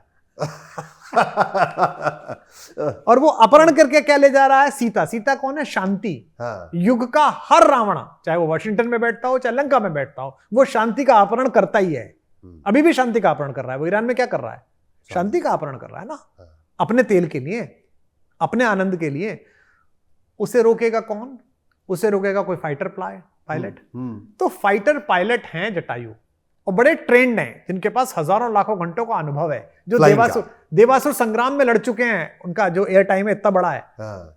उन्होंने देखा अपने स्क्रीन पर कि सामने एक किडनैपिंग हुई है इस बड़े वाले जहाज में, और जो उनकी टेक्नोलॉजी वो इतनी अच्छी है कि उन्हें उस जहाज में क्या बातें हो रही हैं ये सुनाई दे रही हैं वॉइस सैंपल में। हाँ।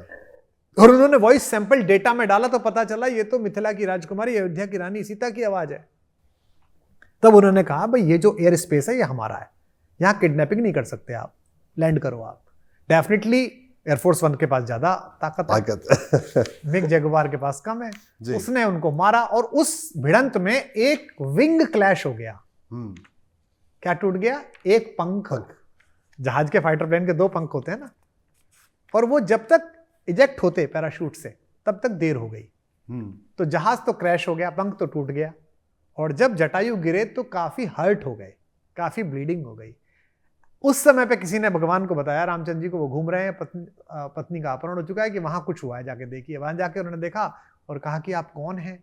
मैं तो दशरथ का सबसे बड़ा पुत्र राम हूँ। जब उन्होंने पूछा तुम कौन हो, बोले मैं दशरथ का पुत्र। अरे बेटा, तेरे पिताजी तो मेरे दोस्त रहे, हम लोग देवासुर संग्राम में साथ लड़े हैं, तू तो मेरा भतीजा है। तो उन्होंने कहा अरे चाचा जी मैं आपका इलाज करा दूं। जटायु ने कहा नहीं बेटा, मेरे आ गई, मुझे पता है, मैं जाऊंगा, तो मैं आपका संस्कार करना चाहूंगा, क्योंकि अपने पिता का नहीं कर पाया। तो कहते हैं हाँ कर। जटायु पूछते हैं कि मैं ऊपर जाऊंगा, तेरे पिताजी मिलेंगे, क्या कह दूं, क्या उन्हें बता दूं कि क्या क्या हुआ है? हाँ। तो राम है। राम कहते आप मत बताना तात, अगर मैं उनका बेटा हूं तो खानदान सहित रावण आकर खुद उन्हें बताएगा कि क्या हुआ था। अरे वाह, ये राम है। This is called Ram. Sita हरण न तात सन कहूं पिता सन जाए। सीता के हरण की बात है चाचा जी, देखो मुझे रोमांच हो गया। नहीं, मुझे सुन के ही आपका कैमरा दिखा सकता है, मेरे को यहां पूरे गूज़बम्प हो गए। कहते सीता हरण न तात सुन कहीं पिता सन जाए। पिता से जाकर ये बात मत कहना चाचा जी आप। और इसमें कोई अहंकार नहीं है, कोई ये नहीं है कि ऐसा नहीं है। राम बड़ी उसी विनम्रता से कह रहे हैं।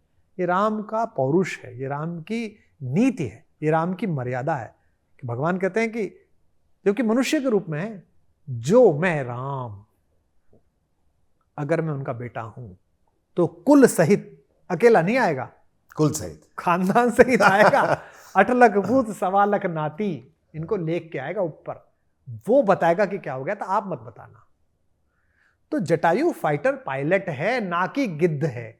ये बात जब मैं आपकी बेटी को समझाता हूं तो उसको समझ में आती है कि यार ये अंकल ठीक बोल रहे हैं। और अगर मैं उसे ये कहता हूं कि फिर महाराज जटायु जी जो इतने बड़े पक्षी थे, तो उसको लगता है यार इतना बड़ा पक्षी रहा होगा क्या, शंका आती है।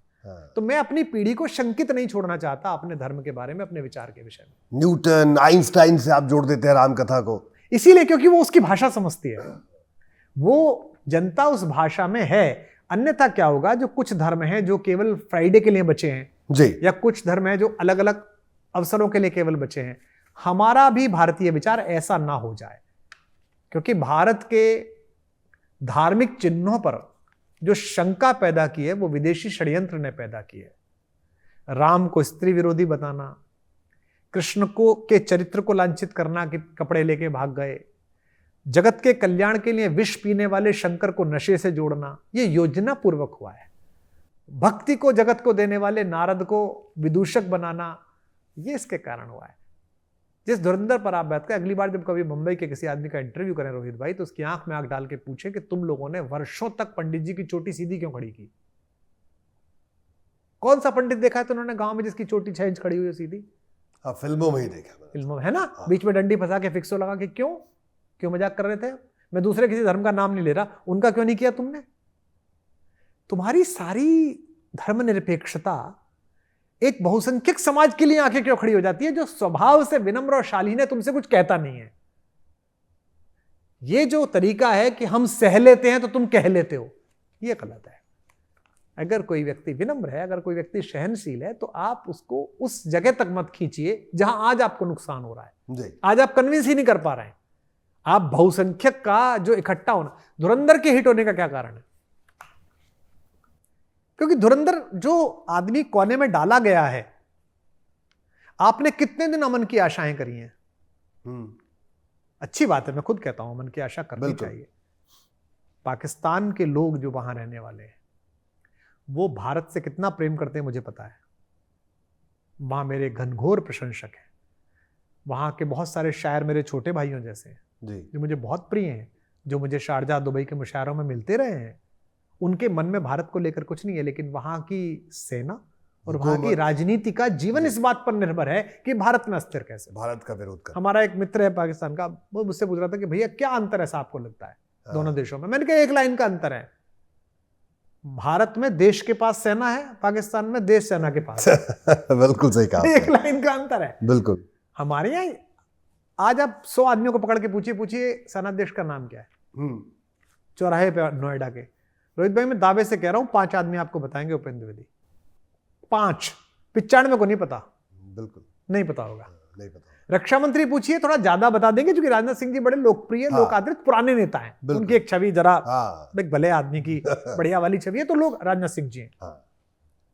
आप वहां पूछिए, आप गांव के आदमी से पूछिए कि फौज किसके पास है, सब बता देंगे आसिम नवाज के पास है, पहले वो ख्वाजा था। सबको पता होता है। कैसे पता होता है? बिल्कुल, क्योंकि यार पूरा देश ही सेना के पास में चला है, मतलब जो कुकर बनाता हो जो फौजी, हाँ, साइकिल बनाती हो जो फौज, उसके क्या करेंगे? तो अगर हो रहा है तो होने दीजिए। आगे बढ़ो। एक और बात कुमार भाई आपकी राम कथा से जुड़ी हुई, आप कहते हैं कि इंद्रों के बच्चे जो है वो अहंकारी होते हैं। मैंने आपकी कथा में सुना, बहुत मुझे बड़ा जबरदस्त प्रसंग लगता है जब आप इसको सुनाते हैं। तो ये कौन से इंद्र है जो और जिनके बच्चे अहंकारी होते हैं? हर एक इंद्र के होते हैं, हर एक इंद्र के। हाँ, बशर्ते कि इंद्रों ने समझाएं हाँ, कि भाई ये अहंकार क्षणिक है। हाँ, मैंने इंद्रों के बच्चे बहुत देखे हैं, राजनीति में इंद्रों के बच्चे भरे पड़े हैं, राजनीति में भरे पड़े हैं, मेरे क्षेत्र में भी हैं। धीमे धीमे समझ में आता है उनको जब तक हवा पता चलती है तब तक खेल खराब हो चुका होता है। जयंत के साथ भी ये गड़बड़ थी, वो इंद्र का लड़का था, वो राम जी को समझा नहीं तो चोंच मार गया भगवती सीता जी के चरणों में और दुख पाया, एक आंख चली गई उसकी।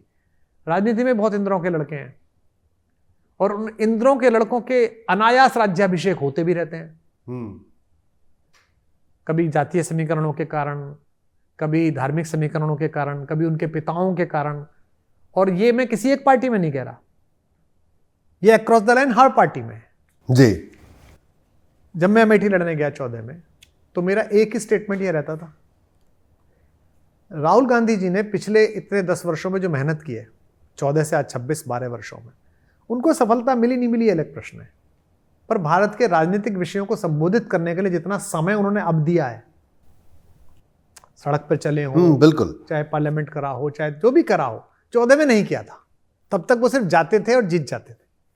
इसी बात के खिलाफ मैंडेट लेके मैं गया था जब मेरी पार्टी ने मुझे वहां षड्यंत्र पूर्वक फंसा दिया, पैसे नहीं भेजे, कार्यकर्ता नहीं भेजे, लोगों को मना कर दिया वहां मत जाना, तब भी मैं लड़ा अपने हिसाब से।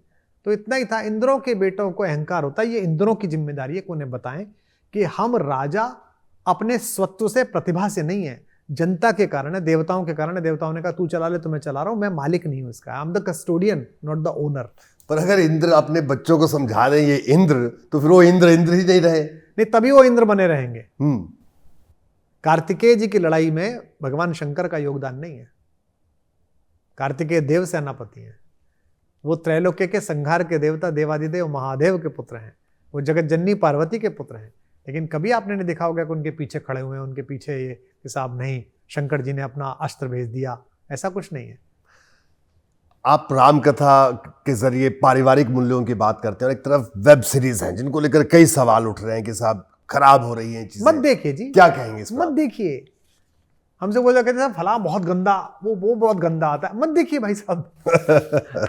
जैसे नेटफ्लिक्स है, अमेजॉन है जी। हमारे घर में, मेरे घर में, मेरे कमरे में या बाहर जो लगे उसकी व्यूअरशिप आप देखिए अलग है। अमेजॉन नेटफ्लिक्स की कोई हिस्टोरिकल सीरीज नहीं होगी जो मैंने छोड़ी हो। मेरे माताजी पिताजी का बहुत ही कम जाना है वहां, क्योंकि उनके लिए कंटेंट ही नहीं है वहां पे। मेरी माँ के लिए कोई कंटेंट ही नहीं है नेटफ्लिक्स का। अब नेटफ्लिक्स थोड़ा सा इंडिया से भारत की तरफ चला है, जैसे मामला लीगल है। हाँ बिल्कुल, वो भारत है, लापता लेडीज भारत है। मतलब रवि किशन ने जिस तरह से मामला लीगल है के सीजन्स करे हैं और अभी जो दूसरा वाला किया है जी, देखिए रवि किशन को माना जाता है कि वो भोजपुरी अभिनेता है ना। अब आप जो काम देंगे वही तो करेंगे। वो खुद तो नाच नहीं रहे, डायरेक्टर कह रहा नाच लो, नाच लिए, डायरेक्टर ने कहा गाना गा लो, गा लिए। लेकिन किसी की प्रतिभा जब निर्देशक पहचान लेता है, जैसे मणिरत्नम ने उनको पहचाना, और क्या उन्होंने अद्भुत काम किया रावण में, बिल्कुल बहुत अद्भुत। बहुत। अभी उनको देखिए लापता लेडीज में, उनको किरण राव ने कहा कि आप करिए, और लापता लेडीज में क्या काम किया उन्होंने, अद्भुत। अभी भी आप देखेंगे इस पूरे खेल में रवि किशन जो हैं वो रवि किशन नहीं दिखते जो बेसिक हैं। और खासतौर पर जो आखिरी सीन जिसमें वो रोते हैं, हाँ बिल्कुल, एक अलग तरह का किरदार निकल कर सामने आता है। उन्होंने जो वो जजमेंट दिया है जज बन के जी, 24 साल का, और अपने पिता जिससे उनका कम संवाद है, शायद मेरे ख्याल से राजेंद्र जी उनके पिता जी। तो राजेंद्र जी को वो फोन करके कहते हैं कि बाबूजी वो 24 साल का था। और इस बात को 2 बार देखो, मुझे रोमांच हो गया, फिर दोबारा गूज़बम्प हो गए, बोलते हुए वो रोए हैं रवि किशन। क्यों 24 साल का? वो 24 साल का था बाबूजी। और उसके बाद एक बड़ा एक्ट डायरेक्टर ने चुना है कि वो इस्तीफा दे देते हैं। लेकिन वो एक जो उन्होंने उसकी आंख देखी है, फिर उन्होंने निर्णय बोला है, फिर वो रुके हैं, उसको जो जिया है उसने, वो भारत है बेसिकली। मृत्युदंड देते हुए भी अंदर का पिता, अंदर का एक दयालु व्यक्ति जो है वो दुखी है कर्तव्य करते हुए भी जी। ये इंडिया नहीं है। इंडिया में सब नहीं चलता, इंडिया में तो जो हो गया, why to bother, this is my space, this is my life. ये भारत है जो रवि किशन ने किया।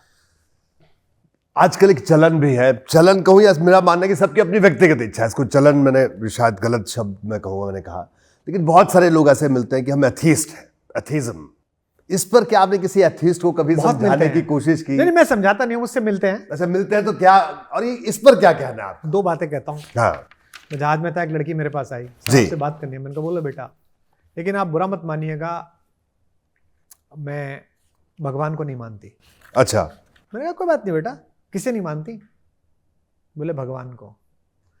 मैंने कहा आप जैनोपा को मानती हैं? बोली ये क्या होता है? मैंने कहा कुछ नहीं होता है, अब ये भी सोचा है शब्द। बोली मतलब? तो मैंने कहा क्योंकि जैनोपा अस्तित्व में ही नहीं है, इसलिए तुम ना मानती हो ना अस्वीकार करती हो, क्योंकि अस्तित्व में ही नहीं है कोई शब्द। जब तुम कहती हो मैं भगवान को नहीं मानती, तो कुछ तो है जिसे तुम नहीं मानती। उसका अस्तित्व है। बहुत कॉफी रखी है, मुझे कॉफी नहीं पीनी, रखी तो है ही ना, तुम्हें नहीं पीनी, दूसरा पिएगा। पानी रखा है, मुझे नहीं पीना, तो तुमने कहा भगवान को नहीं मानती। तो वो बहुत देर सोती रही, फिर रोने लगी। ठीक है सर, मैंने ऐसे कभी सोचा ही नहीं। मैंने कहा भगवान को निगेट करने में तुमने जो एनर्जी लगाई प्रतिदिन के, मैं नहीं मानती, मैं नहीं मानती, तू है नहीं। वो तुम्हारी हार्ड डिस्क का सबसे ज्यादा स्पेस घेरे हुए बेटा, इतना तो मेरे भी नहीं घेरा हुआ है। तुम तो मुझसे बड़ी आस्तिक हो, नंबर 1। नंबर 2, कहते आस्तिकों का तर्क होता है मंदिर में भगवान नहीं है। तो मेरे को एक बार बंदा मिला, उसने कहा ये क्या मंदिरों के चक्कर में पड़े थे, मंदिरों में भगवान नहीं है। मैंने कहा फिर भगवान कहाँ है? बोले भगवान तो हर जगह है। तो मैंने कहा हर जगह में मंदिर है कि नहीं है? हर जगह में मंदिर भी है। तो जैसा तुझे यहां दिख रहा है ऐसा मंदिर में है। भाई मेरे को यहाँ, मेरे घर में पढ़ने लिखने की कुछ जगह है, तो मैं पढ़ता तो अपने बेडरूम में भी हूं, बिल्कुल, है ना, पढ़ता तो मैं छत पर भी हूं, लेकिन एक लाइब्रेरी है, एक निश्चित स्थान है। तो कोई ये कहते मैं लाइब्रेरी में ज्ञान को नहीं मानता, ठीक है, मैं तो बेडरूम में मानता हूं, मान ले भाई। कोई कहती मैं तो बाथरूम में मानता हूं, हो सकता है तुझे बाथरूम, और बहुत सारे लोग बाथरूम में अखबार पढ़ते हैं, मैं देखता हूं, नोवेल पढ़ते हैं। कई लोग मैं जाता हूं तो वहां किताबें रखी मिलती हैं। मैं लंदन में एक सबसे बड़े सेठ के घर गया तो बाथरूम में पूरी आदि, मैंने कहा भाई साहब ये क्या है? बोले कोई पढ़ता हो तो जी होता ही है। तो ऐसा तो नहीं है कि बाथरूम में ज्ञान है, और ऐसा भी नहीं है कि लाइब्रेरी में ज्ञान नहीं है। आपको जहां दिखता हो, तो मुझे मंदिर में दिखता है तो थैंक यू, तुम्हें आकाश में दिखता है, बहुत अच्छी बात है, सिंपल। आखिर में देखिए, विवादित बयानों पर आपने कहा कि एक वक्त था जब आप दे देते थे विवादित बयान। अभी भी कुछ अरसा हो गया, मुझे लगता है काफी वक्त हो गया, आपने एक बयान दिया सोनाक्षी सिन्हा पर जब उनकी शादी हुई। नहीं, मैंने कोई बयान नहीं दिया, मैंने किसी का नाम नहीं लिया, मैंने कोई नाम नहीं लिया, मैं कभी नाम आपने कहा कि घर का नाम तो रामायण रख लो। नहीं, ऐसे तो हमारे पूरे नोएडा में आप देखिएगा कि वैकुंठ, रामायण, गोवर्धन, गोधन, वृंदावन, साकेत, मैं तो यही देखता हूं कि लोगों ने अपने अपने नाम लिखवा रखे हैं या घरों पे। तो मैं थोड़ा इससे बचता हूं पर्सनली। आप भी यहाँ पधारे, आपने देखा होगा मेरा घर जो है वो इस क्षेत्र का अकेला घर है जिसपे बाहर असली मालिक का नाम लिखा हुआ है। इसके दोनों कॉर्नर पे गेट पे बड़ा बड़ा राम लिखा हुआ है। मेरा, मेरे पिताजी का, मेरी पत्नी का, मेरे बच्चों का नाम नहीं है, क्योंकि ये भूमिखंड आज से कुछ वर्षों पहले मेरा नहीं था जी, और आज से 100-200 वर्षों बाद किसका होगा मुझे नहीं पता। इसका मूल स्वामित्व जो है वो ईश्वर का है। मैं इसमें कुछ दिन के लिए किराएदार हूं। तो जैसे आप होटल के कमरे में रहते हैं, प्रेसिडेंसी स्वीट में रहते हैं, बड़ा होता है, 4-5 कमरे समुद्र की तरफ होता है, तो आप बाहर नाम नहीं लिखवाते हैं अपना। आप ये नहीं कहते हैं कि नाम, आप नंबर बताते हैं 516 में हूं मैं, या 516 अलॉट है, हालांकि उसमें अंदर सब जगह आपका नाम लिखा होता है। बिल्कुल, वेलकम डॉक्टर कुमार विश्वास, आपकी कविता की लाइन लिखी होती है, आपकी किताब दीवाना कहते हैं कि चॉकलेट बनी होती है। बिल्कुल, आपको वो थोड़ा अलग से, ताज जाइए आप कहीं भी जाइए, आपको अलग से फील कराते हैं। तब भी आप ये नहीं कहते, आपको, मैं आज तक उस चॉकलेट को उठा के नहीं लाया। मैंने उनकी प्रशंसा की कि आपने बहुत अच्छा किया है।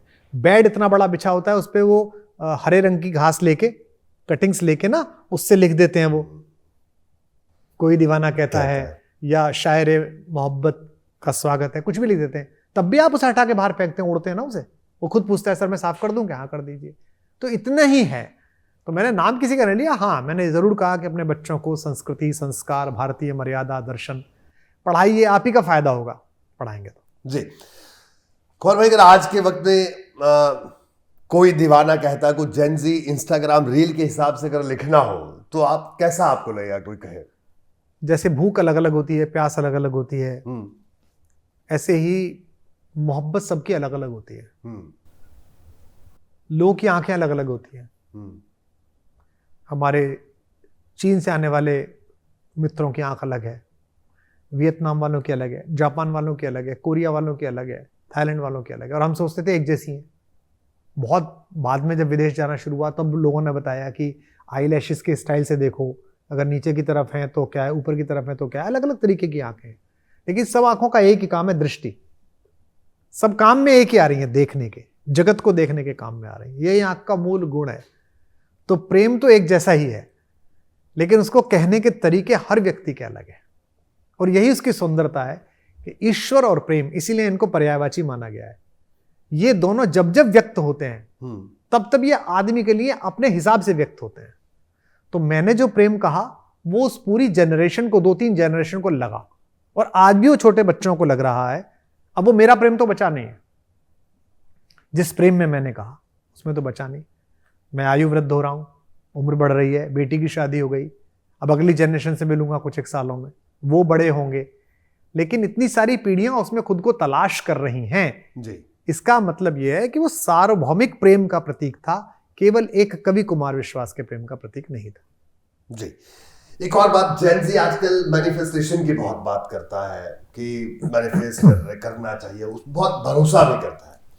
तो उनको आप अगर कर्म के कॉन्सेप्ट की बात करें, उस कॉन्सेप्ट को किस तरह से आप बताना चाहेंगे अपने लहजे में?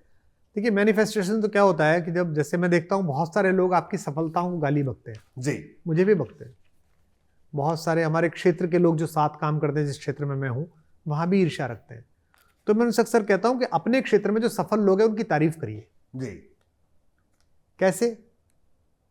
कि एक आदमी है, उसके पास चॉकलेट रखी है, बड़ा आदमी है, उसने नीचे रख रखी है चॉकलेट छुपा के। 5 बच्चे बात कर रहे हैं, उनमें से एक कुंठित बच्चा कह रहा है कि चॉकलेट कभी नहीं खानी चाहिए, इससे तो दांत खराब हो जाते हैं, इससे तो मुंह भी गंदा लगता है, ये खा रहा है तो ठीक है, खा रहा होगा, हम नहीं खाते कभी भी। तो वो जो आदमी बैठा है, इसके पास चॉकलेट है, वो सोचेगा इसे चॉकलेट चाहिए नहीं, सब मना कर रहा है, चॉकलेट पसंद ही नहीं है, मेरे को तो उल्टी आ जाती है, तो उसे नहीं देगा वो। पलट के आप करिए कि एक बच्चा चॉकलेट खा रहा है, 3-4 एक के पास नहीं है, वो कहते हैं यार ये कितनी अच्छी चॉकलेट है, कितनी अच्छी खा रहा है, मेरे पास होती तो मैं भी खाऊंगा, मैं सोच रहा हूँ एक दिन जिस दिन मिलेगी ना, एक पूरी मिल गई तो पूरी खाऊंगा। तो वो बुजुर्ग कहेगा ले बेटा तू ले ले। तो भगवान ऐसे ही सुनता है। आप अपने क्षेत्र की सफलतम लोगों की निंदाएं करते रहेंगे तो भगवान कहेगा इसको चाहिए नहीं, ये लोकप्रियता, ये ताकत, ये पैसा, ये ग्लैमर इसको नहीं चाहिए। मैं बहुत सारे लोग देखता हूँ जो गाली बकते रहते हैं, वो जीवन भर ऐसे ही रहेंगे। नंबर 2, कर्म की जो बात आई और भाग्य की बात आई। एक वीडियो हमने अभी देखा जिसमें योगी आदित्यनाथ के सामने उनके ही कोई मिलने आई छोटी सी बच्ची, उसने पूछा क्या चाहिए, क्या लोगी? तो पहले तो शर्माई, फिर उसके शायद पिता ने आज्ञा करी कि हाँ पूछ लो। तो उसने कहा कि अंकल चिप्स, याद है शायद, बड़ा क्यूट सा। वो किसके सामने खड़ी थी?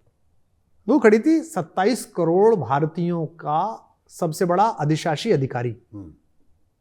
उसकी जगह अगर कोई बड़ा आदमी होता तो क्या कहता? मंत्रिमंडल दे दो साहब, कैबिनेट रैंक दे दो साहब, फला दे दो साहब। इस बच्ची की बुद्धि और मांग ही इतनी है कि इसे पता नहीं कि सामने कौन है, तो वो छोटा मांग रही है। इसीलिए मैं कहता हूं भगवान से मांगी मत, क्या पता आप छोटा मांग लो। अब भगवान से कह दो कि, है ना, आपका चैनल है, आप भगवान से एक दिन गए, महाकाल दरवाजे पे लेटे, महाकाल ने पूछ बोल बेटा रोहित क्या चाहिए? महाराज नंबर 1 चैनल कर दो। वो यार मैं तो इसे विश्व का नंबर 1 बनाने वाला था। ये तो नंबर 1 में ही कुछ ले जा, खत्म कर। इसलिए आज तक भगवान के मंदिर में मैंने कभी नहीं मांगा। मैंने कहा आप जानो, आपका काम जानो, दुख दोगे तो आप दोगे, आपको सही लगा होगा तभी कुछ दोगे। और हम एक बात और आखिरी में जैन जी को बोलूं, आप ग्राउंड फ्लोर पे रहते हैं तो आपको 20 फीट ऊपर का दिखाई देता है, आप फर्स्ट फ्लोर पे चले जाते हैं तो आपको 30 फीट ऊपर का दूर तक का दिखाई देता है, आप सबसे ऊपर की फ्लोर पे चले जाते हैं तो आपको कॉलोनी और शहर की सीमा दिखाई देती है। तो आप जितना उठते चले जाते हैं आपको उतना बड़ा दिखाई देना शुरू हो जाता है। तो अपनी ओर से इस तरह के निर्णय मत लीजिए, आप सिर्फ काम करिए, 24 घंटे काम करिए। मैंने अगर यह सोचा होता कि इंजीनियरिंग छोड़ने में मेरा भला है कि नुकसान है तो मैं सही निर्णय न ले पाता। मैंने अगर सोचा होता कि इस विवाह को करने में मेरा भला है, फायदा है, तो मेरा ये फायदा ना होता। मैंने अगर सोचा होता कि मैंने कॉलेज की नौकरी छोड़ दी 17 साल की एसोसिएट प्रोफेसर की एक क्षण में आंदोलन के लिए कि नहीं देश भ्रष्टाचार में लड़ना है, तो तात्कालिक रूप से तो नुकसान था ना, बिल्कुल, लेकिन फायदा ही हुआ। मैंने अगर इस राजनीति के उस चरमोत्कर्ष पे आके जब कीचड़ को देखा और कहा कि नहीं चाहिए, रख ले जा, धर अपनी राज्यसभा, धर अपनी लोकसभा, आप तेरी, तो लोगों को तो मैं मूर्ख ही लगा ना उस रात, बहुत सारे लोगों को मूर्ख लगा। और मैंने एक बड़े नेता को देखा, वो नेता भी जेल में है, वो मेरे साथ टर्की में थे, अच्छा। उन्हें पता नहीं था कि मैं खड़ा हूं पीछे। थोड़ी देर पहले मेरी तारीफ कर रहे थे और वो जो रेस्टोरेंट था जहां हम बैठे हुए थे उसकी शीशा इधर था, तो किसी ने मेरी तारीफ की कि बड़े अच्छे आदमी है, देखो साहब को 2 मिनट में कहा कि नहीं ये सब समझौता नहीं करूंगा। बोले अरे पागल है साला, दिन रात मेहनत करके कैरियर खत्म करके सालों को मुख्यमंत्री उप मुख्यमंत्री बनाया, खुद यहाँ कविता पढ़ते घूम रहा है। वो जेल में है जी, सपरिवार और मैं राम का नाम ले रहा हूं, आप मेरा इंटरव्यू ले रहे हैं, जनता आ रही है। आपको कभी अपना अच्छा खुद नहीं पता, आपको सिर्फ और सिर्फ काम करना है। आपको जो भी काम करना है पूरी मेहनत के साथ करिए, वो माइटी गॉड बैठा है, ईश्वर बैठा है, वो देखेगा। ठीक है कुमार भाई, बिल्कुल आखिरी दौर पे बहुत सा लंबा आपने हाँ, 1000 लोगों का स्टैंडिंग ओवेशन या 10 मिलियन व्यूज वाली वायरल रील, ये रैपिड फायर आप 1000 लोगों का स्टैंडिंग ओवेशन, कुछ लोगों द्वारा समझे जाना या बहुत कुछ लोगों के बीच फेमस होना, कुछ लोगों का समझे जाना, पूरा सन्नाटा या काम करते वक्त हल्का बैकग्राउंड म्यूजिक, पूरा सन्नाटा, पूरा सन्नाटा, हसल कल्चर या स्लो लिविंग, स्लो, दिमाग या दिल, दिल, एक्स या इंस्टाग्राम, एक्स, थिएटर में मूवी देखना या घर बैठकर वेब सीरीज बिंज वॉच करना, बिंज वॉच तो नहीं कर पाता और थिएटर भी बहुत कम जाता हूं। सिस्टम के अंदर जाकर बदलाव करना या बाहर खड़े होकर क्रिटिसाइज करना, दोनों काम बहुत अच्छे हैं। बाहर खड़े होकर आप अपने कवि का, चिंतक का दायित्व निभाते नहीं एक काम करना, तो दोनों में एक चॉइस है। सिस्टम के अंदर जाकर बदलाव करना, तो कब सिस्टम के अंदर जाएंगे कुमार विश्वास, मुझे नहीं यही तो पता। सवाल है। अभी तो बताया मैंने कि आपके निर्णय आपको नहीं पता, आप अपने आपको नहीं पता कि आपको क्या करवाना है भगवान। मैं झूठ नहीं बोल सकता ना कि मैं बच्चों की कसम खाता हूं जीवन में ये नहीं कर, क्या फिर वो झूठे सिद्ध होंगे आप कहिए कि ठीक है मुझे जब काम मिलेगा। अच्छा सिस्टम क्या केवल सरकार है क्या? पोइट्री सिस्टम नहीं है क्या? आज मैं पोइट्री के सिस्टम में शीर्ष पर बैठा हुआ हूं, मेरी मान्यता है तो काम कर रहा हूं कि नहीं कर रहा हूं? कर रहा हूं काम। देखिए पोइटिक स्टाइल में जेन जी की कुछ टर्म्स हैं, क्या आप उसको एक्सप्लेन कर सकते हैं? मैं कुछ टर्म्स बोलूंगा, आप एक्सप्लेन करके बताइएगा मुझे। टच ग्रास, पास, रिज, पास, अंक, that's pass even, stand, pass, pass, soft launch. हाँ ठीक है, सब मेरी सुनी हुई है क्योंकि मेरे घर में बोली जाती है। क्लॉक इट, या ate and left no crumbs, पास है, भी पास है। मुझे देखिए जैन जी का सारा जो लिंगो है ना जी वो उनकी कोड लैंग्वेज है जी, वो उन्हीं में सूट करती है जी उन्हीं की समझ में आती है। ये ऐसे जैसे खाना बनानी है तो मैगी खा लो, जी। मैं खाने वाली पीढ़ी से हूं कि खाना ही खाओ। शाम को अगर भूख लग रही है 6-7 बजे तो फिर ये मत करो कि अब मैगी खा के थोड़ा भूख दबा लो, जल्दी खाना खा लेते हैं। चलो ये जो कुछ लोग जेन जी को बहुत क्रिटिसाइज नहीं, करते नहीं, हैं नहीं, कि बिल्कुल। बड़ा कम आईक्यू है इन लोगों का, ये है गलत फहमी में है। इस पर क्या कहेंगे आप? देखिए मेरे से पहले वाले लोग जो थे उनके सामने तो फनल खुला हुआ ही नहीं था। एक किताब थी, एक स्कूल था। बिल्कुल। मैं आया तो थोड़ा स्कूल भी था, किताब भी था, टीवी थी, तो मेरे दिमाग 3 जगह गए। जैन जी को देखिए कि उसके पास इतने सारे स्पेक्ट्रम है जहां उसकी कॉन्शियसनेस को जाना है और इन सब में जेल करता हुआ भी वो एक्सेल कर रहा है। वो बेस्ट स्टार्टअप बना रहा है, वो बेस्ट फिल्में बना रहा है, वो बेस्ट वेब सीरीज बना रहा है, वो बेस्ट आपका ऑफिस चला रहा है ना जी। जिंगाबाद कहां से शुरू हुआ तो आज कहां है आप देखिए ना, एवरीवेयर देयर इज। आपकी रील पहुंच रही है, आपकी बातें पहुंच रही हैं, चाहे वो राजपाल यादव का इंटरव्यू हो, चाहे हनी सिंह का इंटरव्यू हो, चाहे वो उनका जैकी और रकुलप्रीत और उस फैमिली का इंटरव्यू हो, सब बातें छोटी छोटी जा रही है, निकल रही है। तो जैन जी तो पहुंचा रहे हैं, जैन जी तो पढ़ रहे हैं। तो मैं तो बहुत ज्यादा उम्मीद से भरा हुआ हूं और मैं एक बात से और भरा हुआ हूं, भारत का जैन जी दुनिया के जैन जी से सबसे अच्छा इसलिए होगा कि एक तो उसका आउटफील्ड बहुत फास्ट है दुनिया की तरह जी, लेकिन उसका जो बेस है वो बड़ा ग्रेसफुल, रिच, प्रॉस्पेरस और ट्रेडिशनली मार्क्ड है। उसके अंदर भगवान जी भी हैं, इसलिए वो भजन क्लबिंग में भी है। बिल्कुल। और वो क्लब में भी है, वो भजन में भी और क्लबिंग में भी और भजन क्लबिंग में भी है। वो सब जगह है। That is called Jain ji. Thank you so much Kumar Vishwas भाई, आपका बहुत अच्छा लगा आपसे बात करके। जिंगाबाद। जिंगाबाद।